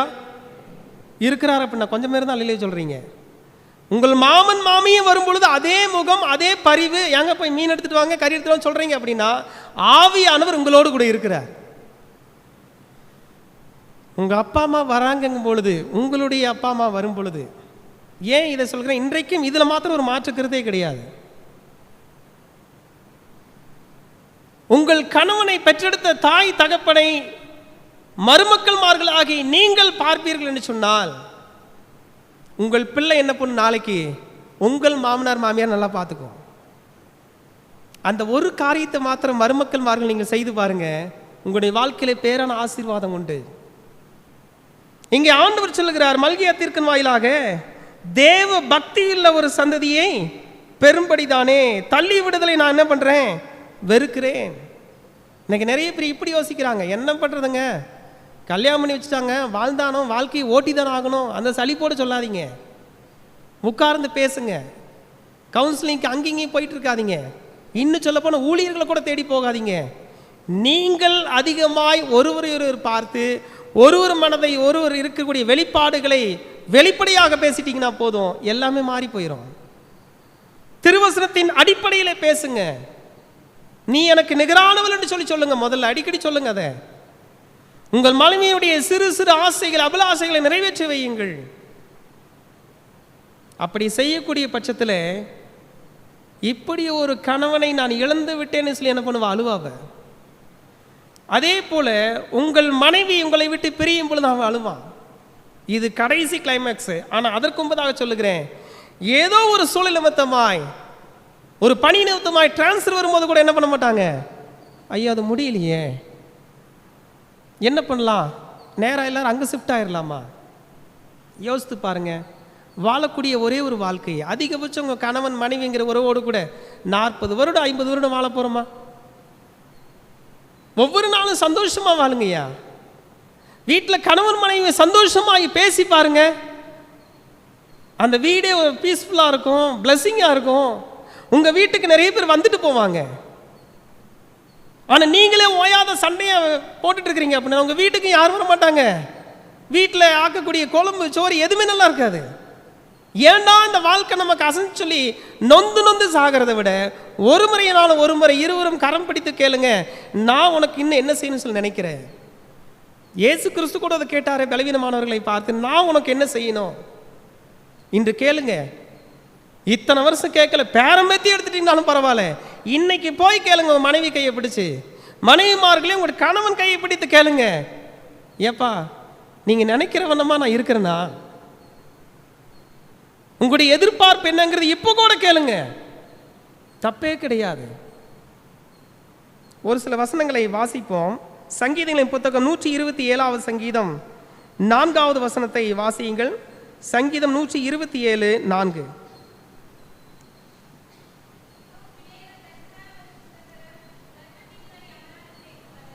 பிள்ளைகள் யாரால் வரக்கூடிய சுதந்திரமா? கர்த்தரால் வரக்கூடிய சுதந்திரம். அப்ப நல்ல ஆரோக்கியமான ஒரு சூழல் வளரக்கூடிய பிள்ளைகள், தேவ சித்தத்தை தேடி நடக்கிற தம்பதிமார்களுக்கு பிறக்கக்கூடிய பிள்ளைகள் யாரால கொடுக்கப்படுதா? கர்த்தரால் கொடுக்கப்படுது. அது அறிவுள்ளதா இருக்கும், அழகுள்ளதா இருக்கும், ஞானமுள்ளதா இருக்கும், புத்தியுள்ளதா இருக்கும். இன்னொரு வசனத்தை நான் சொல்ல முடியும். அதே சங்கீதங்களின் புத்தகம் 22வது சங்கீதம் 30வது வசனத்தை வாசிப்போம். சங்கீதம் 22:30.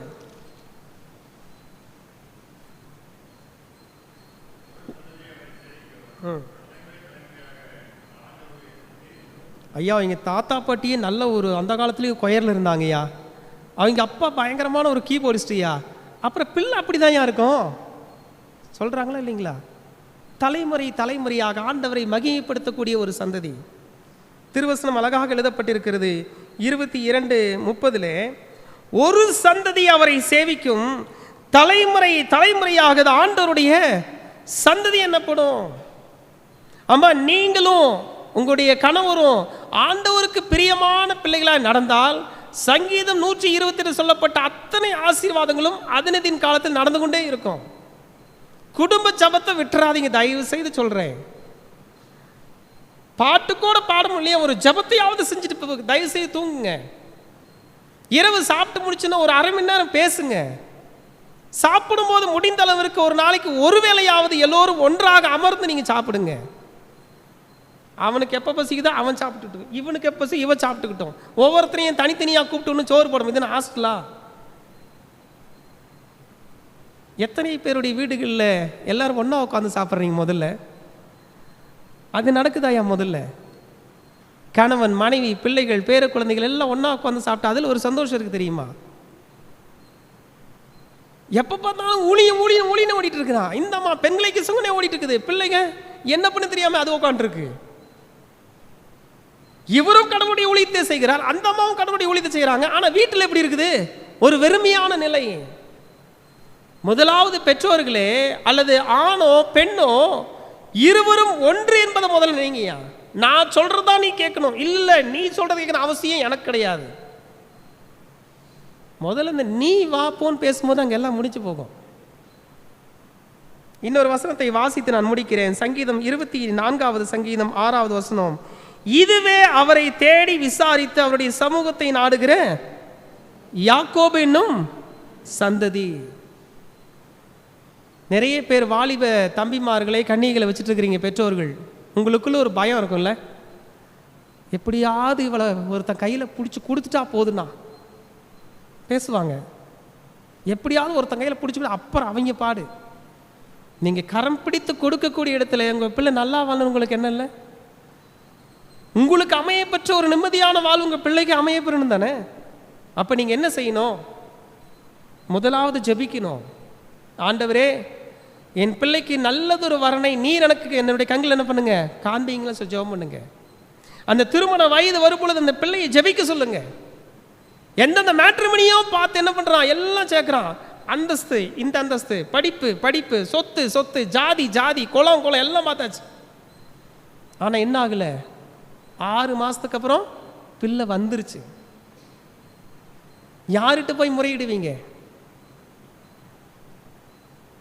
ஊரறிய சபையறிய வாக்கு கொடுத்துருக்குறேன் கிருபாசனத்தின் முன்பதாக.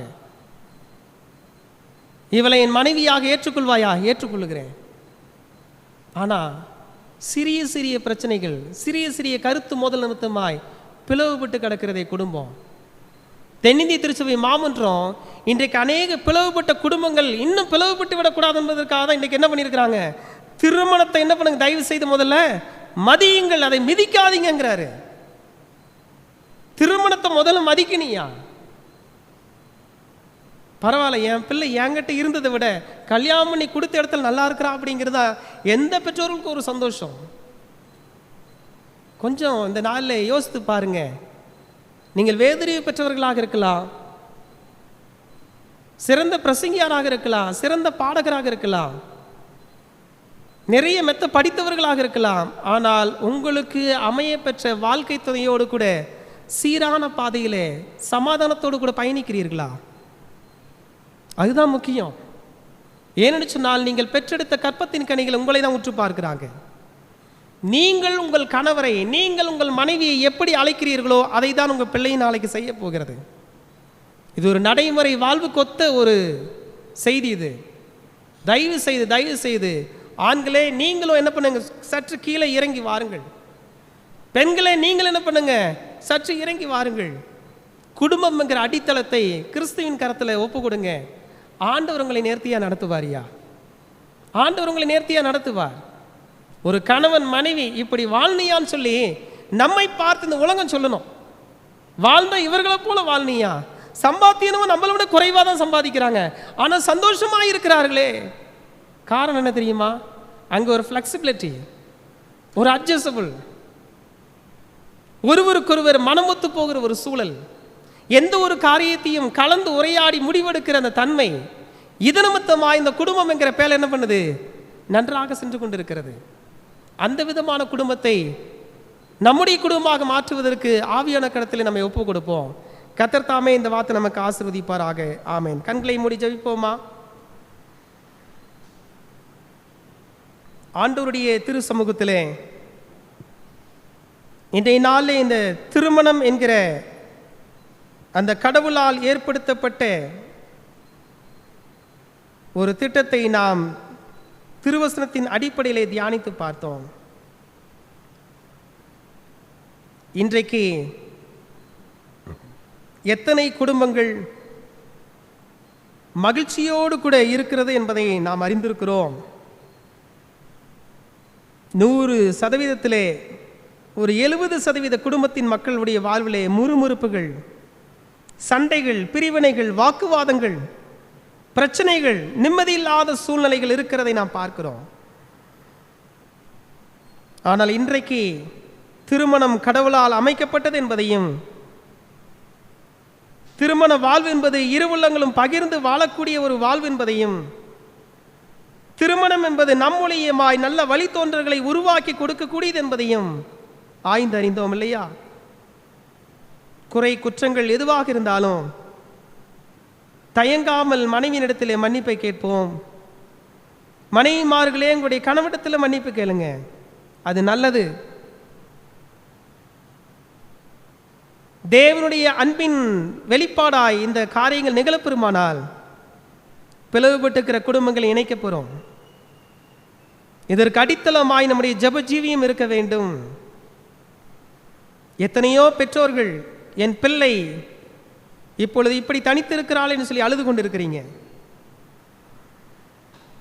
எத்தனையோ பெற்றோர்கள் என் பிள்ளைக்கு நல்லதொரு வரன் அமையவில்லையே என்று சொல்லி அழுது கொண்டிருக்கிறீர்கள். குறிப்பாக பெண் பிள்ளையை வைத்திருக்கிறவர்கள் ஒரு பயத்தோடு கூட நாட்களை கழித்து கொண்டிருக்கிறீர்கள். நீங்கள் எதற்கும் பயப்பட வேண்டாம். நான் ஏற்கனவே சொன்ன இந்த 2 காரியத்தை இங்கு செய்யுங்க. உங்களுடைய குடும்ப ஜெபம், அடுத்து உங்களுடைய பிள்ளையின் எதிர்கால வாழ்விற்காக நீங்களும் முழங்கால் படியிட்டு ஜெபியுங்கள். திருமண வயதுக்கு ஆயத்தமான பிள்ளையாக இருந்தால் உங்கள் பிள்ளையும் அந்த ஜெபத்தில் இணைத்து ஜெபிக்க வையுங்கள். எந்த ஒரு எதிர்மறையான சூழலிலும் உங்களுடைய பிள்ளை எங்கள் புத்தியாய் நடந்து கொள்வார். கர்த்தருடைய கரம் அந்த பிள்ளைகளோடு கூட இருக்கும். திருமணத்தை மதிப்போம். இது ஆண்டவரால் எனக்கு ஏற்படுத்தி கொடுக்கப்பட்ட ஒரு நித்தியமான உடன்படிக்கை என்பதை மறவாமல் இருப்போம். நேசிக்கிற நல்ல பிதாவே, உம்மை நன்றியோடு துதிக்கிறோம், உம்மை ஸ்தோத்திரிக்கிறோம். திருமணத்தை மதியுங்கள் என்கிற தலையங்கத்தின் கீழாக இன்றைக்கு தியானிக்கும்படியான வாய்ப்பை கொடுத்தீர். எத்தனையோ திருமணங்கள் வெகு விமரிசையாக நடைபெறுகிறது. ஆனால் குறைந்த நாட்களிலே கர்த்தாவே அங்கே பிளவுகள் ஏற்பட்டு விடுகிறது, கருத்து மோதல்கள் ஏற்பட்டு விடுகிறது. தேவனுடைய சந்நிதியிலே வந்து ஒப்புரவாவதற்கு பதிலாக நீதிமன்றத்திலே வழக்கு தொடுத்து கொண்டிருக்கிறார்கள். ஐயா, உம்மை அறிந்த பிள்ளைகள் இப்படி செய்யும் பொழுது அது நிமித்தமாய் நீர் எவ்வளவு துக்கப்படுவீர் என்பதை அறியாமல் இருக்கிறோம். அநேக பெற்றோர்கள் பிள்ளையை திருமணம் செய்து கொடுத்த இடத்திலே அவள் நிம்மதியாக இல்லை என்று சொல்லி அனுதினமும் கண்ணீர் வடித்துக் கொண்டிருக்கிறார்கள். ஐயா, அநேக தாய்மார்கள் கண்ணீர் வடித்துக் கொண்டிருக்கிறார்களே சுவாமி. ஐயோ, என்னுடைய மகனுக்கு தப்பிதமான ஒரு காரியத்தை நான் செய்து வைத்து விட்டேனோ என்று சொல்லி குற்ற உணர்வோடு கூட அநேக பெற்றோர்கள் இருப்பதை நான் பார்க்கிறேன் சுவாமி. இந்த சூழ்நிலைகள் அனைத்தும் மாறுவதற்கு ஒரே வழி உம்முடைய சந்நிதியை நாங்கள் நெருங்குவதுதான். அமையப்பெற்ற வாழ்க்கையிலே கர்த்தாவே நாங்கள் விட்டு கொடுத்து சகித்து பொறுத்து போவோம் என்று சொன்னால் அந்த வாழ்வையை நீர் எங்களுக்கு இனிமையாக இனிதாக மாற்றி கொடுப்பீரப்பா. எங்களை முற்றிலுமாய் தாழ்த்தி அர்ப்பணம் செய்கிறோம். கண்ணீரோடு, வேதனையோடு, சோர்வோடு, குழப்பத்தோடு கூட இருக்கிற ஒவ்வொரு தம்பதிகளையும் உடைய கரத்தில் ஒப்புக் கொடுக்கிறோம். உதட்டளவிலே அன்பை காட்டி உள்ளத்திலே வெறுப்போடு கூட இருக்கக்கூடிய தம்பதிகளுக்காக ஜெபிக்கிறோம். ஒருவரை ஒருவர் மனப்பூர்வமாய் நேசிக்கட்டும். ஒருவர் விருப்பத்தை ஒருவர் நன்றாக புரிந்து கொள்ளும் வாழ பழகிக் கொள்ளட்டும். ஐயா, எங்களுடைய திருச்சபையில் இருக்கிற அனைத்து தம்பதிமார்களையும் உடைய கரத்தில் ஒப்புக் கொடுக்கிறோம். மனைவியானவள் தன் சுய சரீரத்திற்கு அதிகாரி இல்லை, அப்படியே புருஷனானவன் தன் சுய சரீரத்திற்கு அதிகாரி இல்லை என்று சொல்லக்கூடிய அப்போஸ்தலனுடைய அறிவுரையை நாங்கள் ஏற்றுக்கொள்கிறோம். மனைவியானவள் தன் புருஷனுக்கு செய்ய வேண்டிய கடமையை செய்ய கடவுள், அப்படியே புருஷனானவன் தன் மனைவிக்கு செய்ய வேண்டிய செய்ய கடவுள் சொல்லப்பட்டிருக்கிற வசனத்தை நினைவு கூறுகிறோம். இருவரும் ஒரே மாம்சமாயிருப்பார்கள். இருவரும் ஒன்றாக இருப்பார்னு சொல்லி திருமறை சொல்லுகிறதப்பா. இன்னும் தள்ளிவிடுகிற சிந்தையுள்ள மக்களை நீர் மாற்றும், பிரிந்து கிடக்கிற குடும்பத்தின் மக்களை நீர் சேர்க்கும் ஐயா. உம்முடைய கிருபைக்குள்ளாக ஒப்பு கொடுக்கிறோம். கேட்ட வார்த்தையின் விளைவாக ஆண்டவரே நாங்கள் உணர்த்தப்பட்டிருக்கிறோம். ஆண்டவரே, இந்த இடத்தை விட்டு கடந்து செல்லும் பொழுது மீண்டும் எங்களுடைய மாம்சீக உணர்வு தலை தூக்கி விடாதபடிக்கு ஆவியானவர் ஒவ்வொருடைய உள்ளங்களும் குடியேறி ஆண்டவரே இந்த சூழ்நிலைகளுக்குள்ளாக நீர் அவர்களை அழைத்து வந்து ஒவ்வொரு குடும்பம் யாக்கோபு என்கிற சந்ததியின் குடும்பமாக மாறுவதாக இயேசுவின் வழியாக ஜெபிக்கிறோம் ஜீவனுள்ள நல்ல பிதாவே, ஆமேன். நம்மையும் நம்முடைய காணிக்கையும் ஆண்டவருக்கென்று நாம் கொடுக்கும் வண்ணமாக கிறிஸ்துவ கீர்த்தனைகளை 265வது கீர்த்தனையை பாடுவோம். பயந்து கர்த்தரின் தூய வழியில் நடந்து வருவோன் பாக்கியவான். கிறிஸ்துவ கீர்த்தனையன் 265.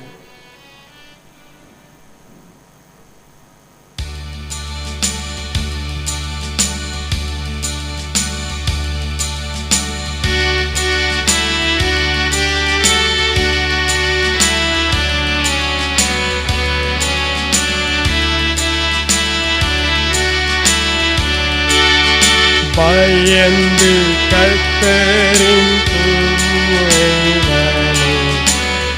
நின்று நடக்கும் பாக்கியவான்.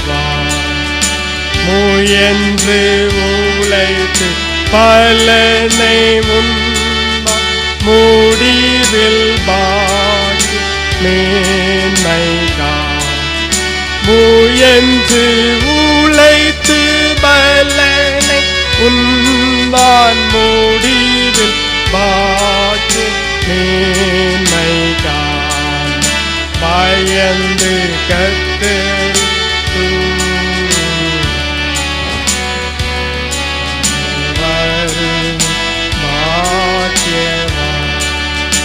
உண்ணுவர் தீனிய கனிகளை தண்ணீரல் திராட்சை கொடி போல் வள கண்ணிய மனைவி மகிழ்ந்து இருப்பார். என்னரும் நலங்கள் இல்லத்தில் கூறுவார். கண்ணிய மனைவி மகிழ்ந்து இருப்பார். என்னரும் நலங்கள் இல்லத்தில் கூறுவார். பயந்து கர்த்தரின் தூயவரே நடந்து வரும் பாக்கியவான். ஒளிவ மரத்தை சூழ்ந்து பச்சினம் கன்றுகள் போல் மேலே விழானல்ல பாலருந்தாலே மிகவும் கழுத்து வாழ்வாரன்பா. மேலி விழானல்ல பாலருந்தாலே மிகவும் கழுத்து வாழ்வாரன்பா. பயந்து கர்த்தரின் தூய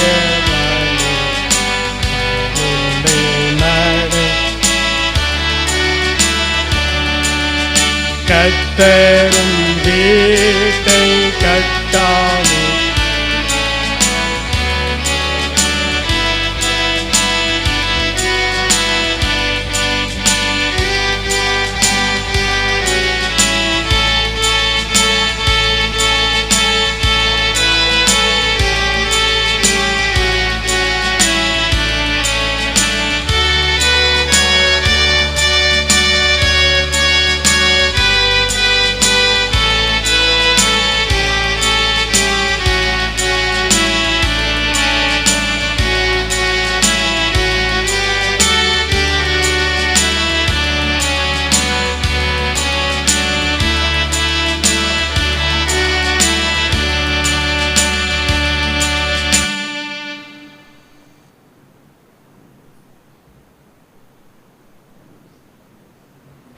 ஜெபம் செய்வோம். நேசிக்கிற நல்ல பிதாவே, இந்த நாளிலும் கூட எங்களுடைய ஆலயத்தினுடைய பொது சேர குழு உறுப்பினர் அருமையான ராஜேந்திரன் ஐயா அவர்களுடைய இல்லத்திலே அவர்கள் வளர்க்கின்ற மாடானது ஒரு கன்றுவை ஈன்றெடுத்திருக்கிறது என்கிற சந்தோஷத்தின் செய்தியை ஆண்டவரே உம்முடைய சந்நிதியிலே காணிக்கையை படைத்து சொல்ல வந்திருக்கிறார்களப்பா. ஆண்டவரே நீர் எங்களுடைய வாழ்வின் நிலைகளை ஆசீர்வதிக்கிறவராய் இருக்கிறீர். ஆண்டவரே ஈன்றப்பட்ட கன்றுக்குட்டிக்கு வேண்டும் என்கிற நல்ல சுகத்தை தாரும்.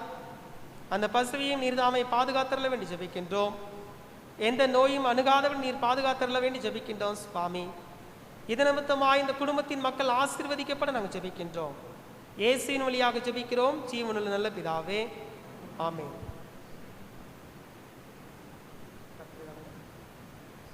நேசிக்கிற நல்ல பிதாவே, வருடத்தை நன்மையால் முடிசூட்டுகிறவரே, இந்த நாளிலும் எங்களுடைய திருச்சி பேங்கத்தினர் திரு ஆபேல் மார்ட்டின் ஐயா அவர்களை நீர் ஒரு புதிய ஆண்டை காண செய்திருக்கிறீர். உமக்கு நன்றி செலுத்துகிறோம். இத்தனை வருட காலம் உடைய தூய கிருபையின் கரம், பாதுகாப்பின் கரம் அவரோடு கூட இருந்ததற்காக நன்றி செலுத்துகிறோம். அமைய பெற்ற குடும்ப வாழ்விற்காக நன்றி செலுத்துகிறோம் சுவாமி. ஆண்டவரே, ஒவ்வொரு நாளும் தன் வாகனத்தை ஓட்டும் பொழுது எந்த விபத்தோ ஆபத்தோ விக்னமோ ஏற்படாதபடி இதுவரை நீர் பாதுகாத்திருக்கிறீர். உமக்கு நான் நன்றி செலுத்துகிறோம். இந்த புதிய வருடத்திலே கர்த்தாவே, சரீரத்துக்கு வேண்டும் நல்ல சரீர சுகத்தையும் பலத்தையும் தாரும். ஆண்டவரே, அவருடைய மனதில் இருக்கிற விருப்பங்களையும் உம்முடைய சித்தத்திற்கு ஒப்புக் கொடுக்கிறோம். கர்த்தரதை நிறைவேற்றி தரும்படியாய் ஜெபிக்கிறோம் சுவாமி. பூரணமான ஆசீர்வாதத்தின் பாதையிலே உம்முடைய அடியனை நடத்தும்படியாய் ஜெபிக்கிறோம். அருமை நாதர் இயேசு கிறிஸ்து வழியாக ஜெபிக்கிறோம் ஜீவனுள்ள நல்ல பிதாவே, ஆமென்.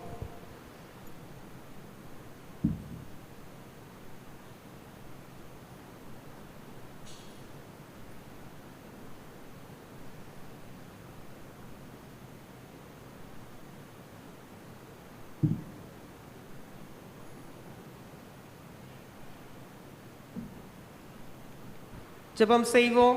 நேசிக்கிற நல்ல பிதாவே, நன்றியோடு துதிக்கிறோம், ஸ்தோத்திரிக்கிறோம். இந்த நாளிலும் கூட கர்த்தாவே, திருமணத்தை மதியுங்கள் என்கிற தலையங்கத்தின் கீழாக தியானித்தோம். கிறிஸ்துவ மார்க்கத்திலே திருமணம் என்பது எவ்வளவு வெளிப்படைத்தன்மையோடு கூட நடைபெற்று வருகிறது என்பதை நீர் அறிந்திருக்கிறீர். இணைக்கப்பட்ட இரு உள்ளங்கள் இணைந்து வாழ வேண்டும் என்று சொல்லி நீர் விரும்புகிறீர் ஐயா. கடவுள் இணைத்ததை மனிதன் பிரிக்காதிருக்க கடவுள் என்று சொல்லி திருமறை எங்களுக்கு அடித்தளமான வசனங்களை வைத்து போயிருக்கிறது. ஒரு சில கருத்து முரண்பாடுகள் நிமித்தமாய் சில ஆண்டவரே புரிந்துணர்வு இல்லாத நிமித்தமாய் இன்றைக்கு அநேக தம்பதியினர் பிரிந்து வாழ்ந்து கொண்டிருக்கிறதை நாங்கள் பார்க்கிறோம். கர்த்தாவே, பிரிந்து வாழ்வதை நீர் ஏற்றுக்கொள்ளவில்லை, தள்ளிவிடுதலை நீர் ஏற்றுக்கொள்ளுகிறவர் அல்ல என்று சொல்லி நாங்கள் வாசிக்கிறோம். உடைந்து போயிருக்கிற குடும்பங்களை மீண்டுமாய் நீர் இணைப்பதற்கு உம்முடைய தெய்வீகமான அன்பின் இருதயத்தை அந்த இரு உள்ளங்களுக்குள்ளும் நீ தருவீராக. பிரிவினையை உண்டு பண்ணின சாத்தானின் தந்திரமான செயல்களை இயேசு கிறிஸ்துவின் நாமத்தினாலே புறந்தொழி ஜெபிக்கிறோம். ஆண்டவரே, அவர்கள் ஒருவரை ஒருவர் நேசிக்கவும் ஒருவரை ஒருவர் ஏற்றுக்கொள்ள வேண்டும் என்று சொல்லக்கூடிய சிந்தையை மீண்டுமாய் அவருடைய உள்ளத்திலே தந்தருள்வீராக சுவாமி. பொல்லாத சத்துருவானவன் ஆண்டவரே இந்த இரு உள்ளங்களை இணைப்பதற்கு ஆண்டவரே பல்வேறு விதமான தடைகளை, எதிர்மறையான சிந்தைகளை கொண்டு வரலாம் அப்பா. கர்த்தர் அந்த சூழ்நிலையிலிருந்து ஆண்டவரே நீர் அவர்களை மாற்றுவதற்கு ஆண்டவரே அவர்கள் அதிகமாய் இப்பேற்பட்ட சூழ்நிலை இருக்கக்கூடிய மக்கள் ஜெபத்திலே தரித்திருக்க நாங்கள் ஜெபிக்கிறோம் சுவாமி. ஆண்டவரே, இன்னைக்கு எத்தனையோ பெற்றோர்கள் என் பிள்ளை வாழ்க்கைப்பட்டு போன இடத்திலே அவள் சரியாக இல்லையே, அவள் அங்கே மிகவும் வேதனையோடு கூட நாட்களை நகர்த்தி கொண்டிருக்கிறாளே என்று சொல்லி பிள்ளையினுடைய வாழ்வை பார்த்து அழுது கொண்டிருக்கிற பெற்றோர்கள் அநேகரை நாங்கள் பார்க்கிறோம். இந்த சூழ்நிலைகள் எல்லாவற்றையும் நீர் மாற்றி போடும்படியாய் ஜெபிக்கிறோம் சுவாமி. யோசுவா சொன்னார், நானும் என் வீட்டாருமா என்றால் கர்த்தரையே செய்வோம் என்று சொல்லி ஆண்டவரே ஒருவரை ஒரு புரிந்து வாழ்ந்து கொண்டிருக்கிற தம்பதிகளுக்காக ஜெபிக்கிறோம். இன்னும் அவர்களுக்குள் அதிகப்படியான ஒரு அன்பு சிநேகம் மலரட்டும் ஐயா. ஆண்டவரே, தன் மனைவியை உண்மையாய் நேசிக்கக்கூடிய கணவன்மார்களுக்காக நன்றி செலுத்துகிறோம். ஆண்டவரே, தன் புருஷனை தெய்வமாக பாவித்து பார்க்கக்கூடிய மனைவிமார்களுக்காகவும் நன்றி செலுத்துகிறோம் சுவாமி. இருவருக்குள்ளும் இன்னும் புரிந்துணர்வுகள் அதிகமாகட்டும். ஆண்டவரே, இதன் வாயிலாக அவர்கள் ஈண்டெடுக்கக்கூடிய சந்ததிகள் உம்மை சேவிக்கக்கூடிய சந்ததிகளாய் மாறும் சுவாமி. உடையப்பட்டிருக்கிற குடும்பங்களை நீதிமன்ற வழக்கின் அடிப்படையில் சேர்க்காதபடிக்கு நீதி அரசராகி நீர் இருந்து ஆண்டவரை அவர்களை சேர்ப்பிக்கும்படியாய் ஜெபிக்கிறோம் சுவாமி. இது நிமித்தமாய் ஆண்டவரே மனோரீதியாக பாதிக்கப்பட்டவர்கள் உண்டு, ஆண்டவரே உடைந்து போய் அழுது கொண்டிருக்கிறவர்கள் உண்டு. இது நிமித்தமாய் கர்த்தாவை விரக்தியின் நிலைகளிலே பல்வேறு விதமான முடிவுகளை எடுக்கக்கூடிய சூழலில் இருக்கக்கூடியவர்கள் உண்டு. கர்த்தர் இந்த கசப்பான மணலைகளை எல்லாம் மாற்றி போட்டு மீண்டுமாய் அந்த இரு உள்ளங்களை இணைக்கும்படியாக ஜெபிக்கிறோம் சுவாமி. திருமணத்திற்கு ஆயத்தமாக இருக்கிற ஆண்டவரே வாலிபர்களுக்காக கன்னிகைகளுக்காக ஜெபிக்கிறோம். ஆண்டவரே உலகம் பார்க்கிற வண்ணமாய் தகுதி அந்தஸ்து படிப்பு இவைகளை மாத்திரமே உற்று பார்த்து கொண்டிருக்காதபடி ஆண்டவரே உம்முடைய அன்பினால் நிறைய பெற்ற உள்ளமாக அவைகள் இருக்கிறதா என்பதையும் அவர்கள் உத்தேசித்து பார்க்கட்டும் சுவாமி. வயோதிப காலத்திலும் கணவன் மனைவி அன்போடு கூட வாழ்ந்து கொண்டிருக்கிற ஆண்டவரே எங்களுடைய தாய் தகப்பன்மார்களுக்காக ஜெபிக்கிறோம். ஒருவரை ஒரு அளவு கடந்து நேசித்து ஆண்டவரே தன்னுடைய பிள்ளைகளுக்காக பேர குழந்தைகளுக்காக தியாகமாய் வாழ்ந்து கொண்டிருக்கிற வயது முதிர்ந்த தம்பதியினர்களுக்காக நாங்கள் நன்றி செலுத்துகிறோம் சுவாமி. அவர்கள் மூலியமா எங்கள் குடும்பங்கள் ஆசீர்வதிக்கப்பட்டு கொண்டிருப்பதற்காக நமக்கு நன்றி செலுத்துகிறோம். எங்களுடைய திருச்சபைக்கும் ஆண்டவரே கோயில் பிள்ளையாக பொறுப்பேற்றிருக்கிற எனது அன்பு சகோதரர் தனபால் அவர்களுக்காக ஜெபிக்கிறோம். ஆண்டவரே அவரை கொண்டு இந்த ஆலயத்தை நீர் அழகுபடுத்தி கொண்டிருக்கிறீர், நன்றி செலுத்துகிறோம் சுவாமி. அவரையும் அவருடைய குடும்பத்தின் மக்களையும் கர்த்தர் ஆசீர்வதிக்கும்படியாய் ஜெபிக்கிறோம். வரக்கூடிய 2 வாரங்கள் சகல மத வழிபாடுகளுக்கும் ஆண்டவரை தமிழக அரசு தடை வைத்திருக்கிறதப்பா. இந்த சூழல் மத்தியிலே நாங்கள் இன்னும் அதிகமாய் குடும்ப ஜெபத்தை நோக்கி நாங்கள் பயணிக்கவும் இந்த 3வது அலை நிமித்தமாய் இன்னும் அநேகர் ஆண்டவரை எதிர்ப்பான நிலைகளுக்கு தள்ளப்பட்டு விடாதபடிக்கு எல்லோரும் விழிப்போடு ஞானத்தோடு கூட இருக்க ஜெபிக்கிறோம். தவிர்க்க முடியாத சூழ்நிலை நிமித்தமாய் வெளியே செல்லுகிறவர்களுக்காக ஜெபிக்கிறோம். அவர்களுக்கும் உடைய பாதுகாப்பின் கரத்தை நீ நீட்டுவீராக. ஏற்கனவே பாதிக்கப்பட்டவர்கள் இன்னும் சரியாக ஆண்டவரே சரீரத்திலே வலிமை இல்லாத நிமித்தமாய் அடிக்கடி சோர்வோடு கூட இருக்கிறார்கள் சுவாமி. கர்த்தர் ஒவ்வொருவரையும் நீர் ஆறுதல் படுத்தும் தேர்தல் படுத்தும். இதன் மத்தியிலே வரக்கூடிய நாட்களிலே பள்ளி கல்லூரிகள் ஆரம்பிக்கப்படும் என்று சொல்லுகிறார்கள் சுவாமி. ஒருபுறம் தொற்றினுடைய தாக்கம் அதிகரிப்பதாக சொல்லுகிறார்கள், மறுபுறம் பள்ளி கல்லூரிகள் திறக்கும் என்று சொல்லுகிறார்கள். ஒரு குழப்பமான செய்திகளை நாங்கள் கேட்டுக்கொண்டிருக்கிறோம். அரசு ஒரு தெளிந்த ஒரு முடிவை எடுப்பார்களாக ஜெபிக்கிறோம் சுவாமி. அனைத்து சக அமைச்சர் பெருமக்களுக்காக ஜெபிக்கிறோம், முதல்வருக்காக ஜெபிக்கிறோம், அனைத்து மாவட்ட ஆட்சியர்களுக்காக ஜெபிக்கிறோம்.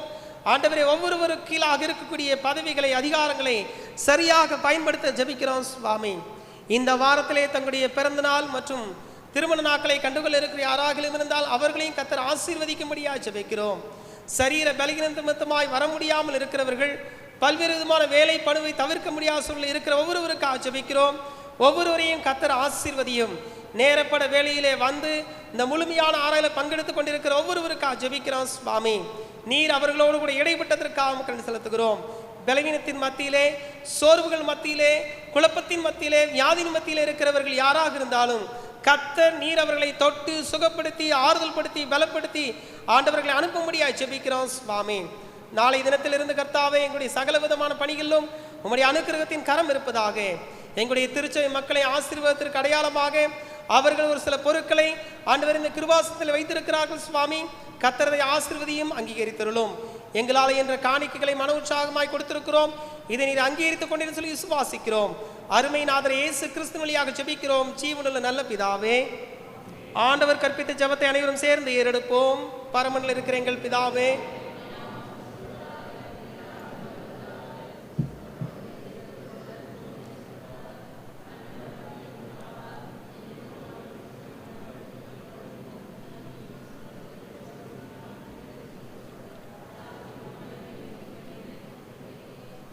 என் ஆத்துமாவே கர்த்தரை ஸ்தோத்திரி, என் முழுவலுமே பரிசு நாமத்தை ஸ்தோத்திரி.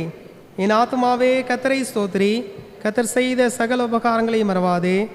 ஆமென். நம்முடைய கர்த்தராகிய இயேசு கிறிஸ்துவினுடைய கிருபையும் பிதாவாகிய தேவனுடைய அன்பும் பரிசுத்த ஆவியானவருடைய சிநேகமும் நம்முடைய வார்த்தையை கேட்டு பலப்பட்டு கடன் செல்கிற அன்பு திருச்சபை மக்கள் ஒவ்வொருவரோடும் இன்றும் என்றும் சதா காலம் நீடித்து நிலைத்திருப்பதாக. ஆமென்.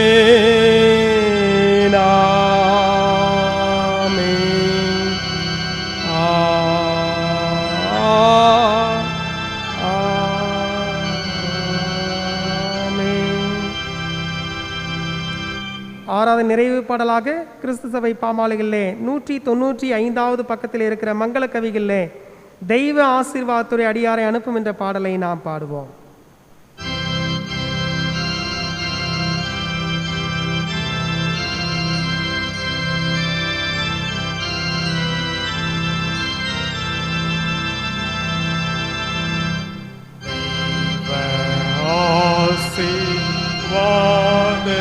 ஆசீர்வாதத்தோடு ஆடி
நேசிக்கிற நல்ல பிதாவே, ஆலய ஆராதனைக்கு வந்தோம், உம்மை துதித்து பாடினோம், உம்முடைய வார்த்தையை தியானித்திருக்கிறோம், எங்களுடைய மன்றாட்டுகளை விண்ணப்பங்களை சமூகத்தில் ஏறெடுத்திருக்கிறோம்.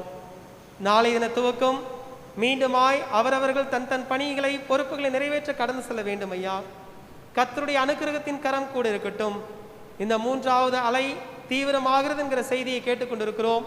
கர்த்தர் எங்களுடைய அன்பு திருச்சிய மக்களை நீர் பாதுகாத்துள்ள வேண்டி ஜெபிக்கின்றோம் சுவாமி. கைட்டு செய்கிற அத்தனை விதமான பணிகளும் உடைய கிருபை இருப்பதாக. ஆண்டவரே, தொழில், வியாபாரம், விவசாயம் மற்றும் அதனர்த்தம் மேற்கொள்கிற பிரயாணங்கள் மற்றும் குடும்பத்தின் நிர்வாக காரியங்கள் எல்லாவற்றையும் கர்த்தர் நீர் ஆசீர்வதித்து தரும்படியாய் ஜெபிக்கிறோம். உம்முடைய இரக்கத்திற்கும் உம்முடைய பராமரிப்புக்கு எங்களை முற்றிலுமாய் தாழ்த்தி அர்ப்பணம் செய்கிறோம். இயேசு கிறிஸ்துவின் வழியாக ஜெபிக்கிறோம் ஜீவனுள்ள நல்ல பிதாவே. கர்த்தர் உங்களோடு இருப்பாராக. தேவ சமாதானத்துடனே சென்று வாருங்கள்.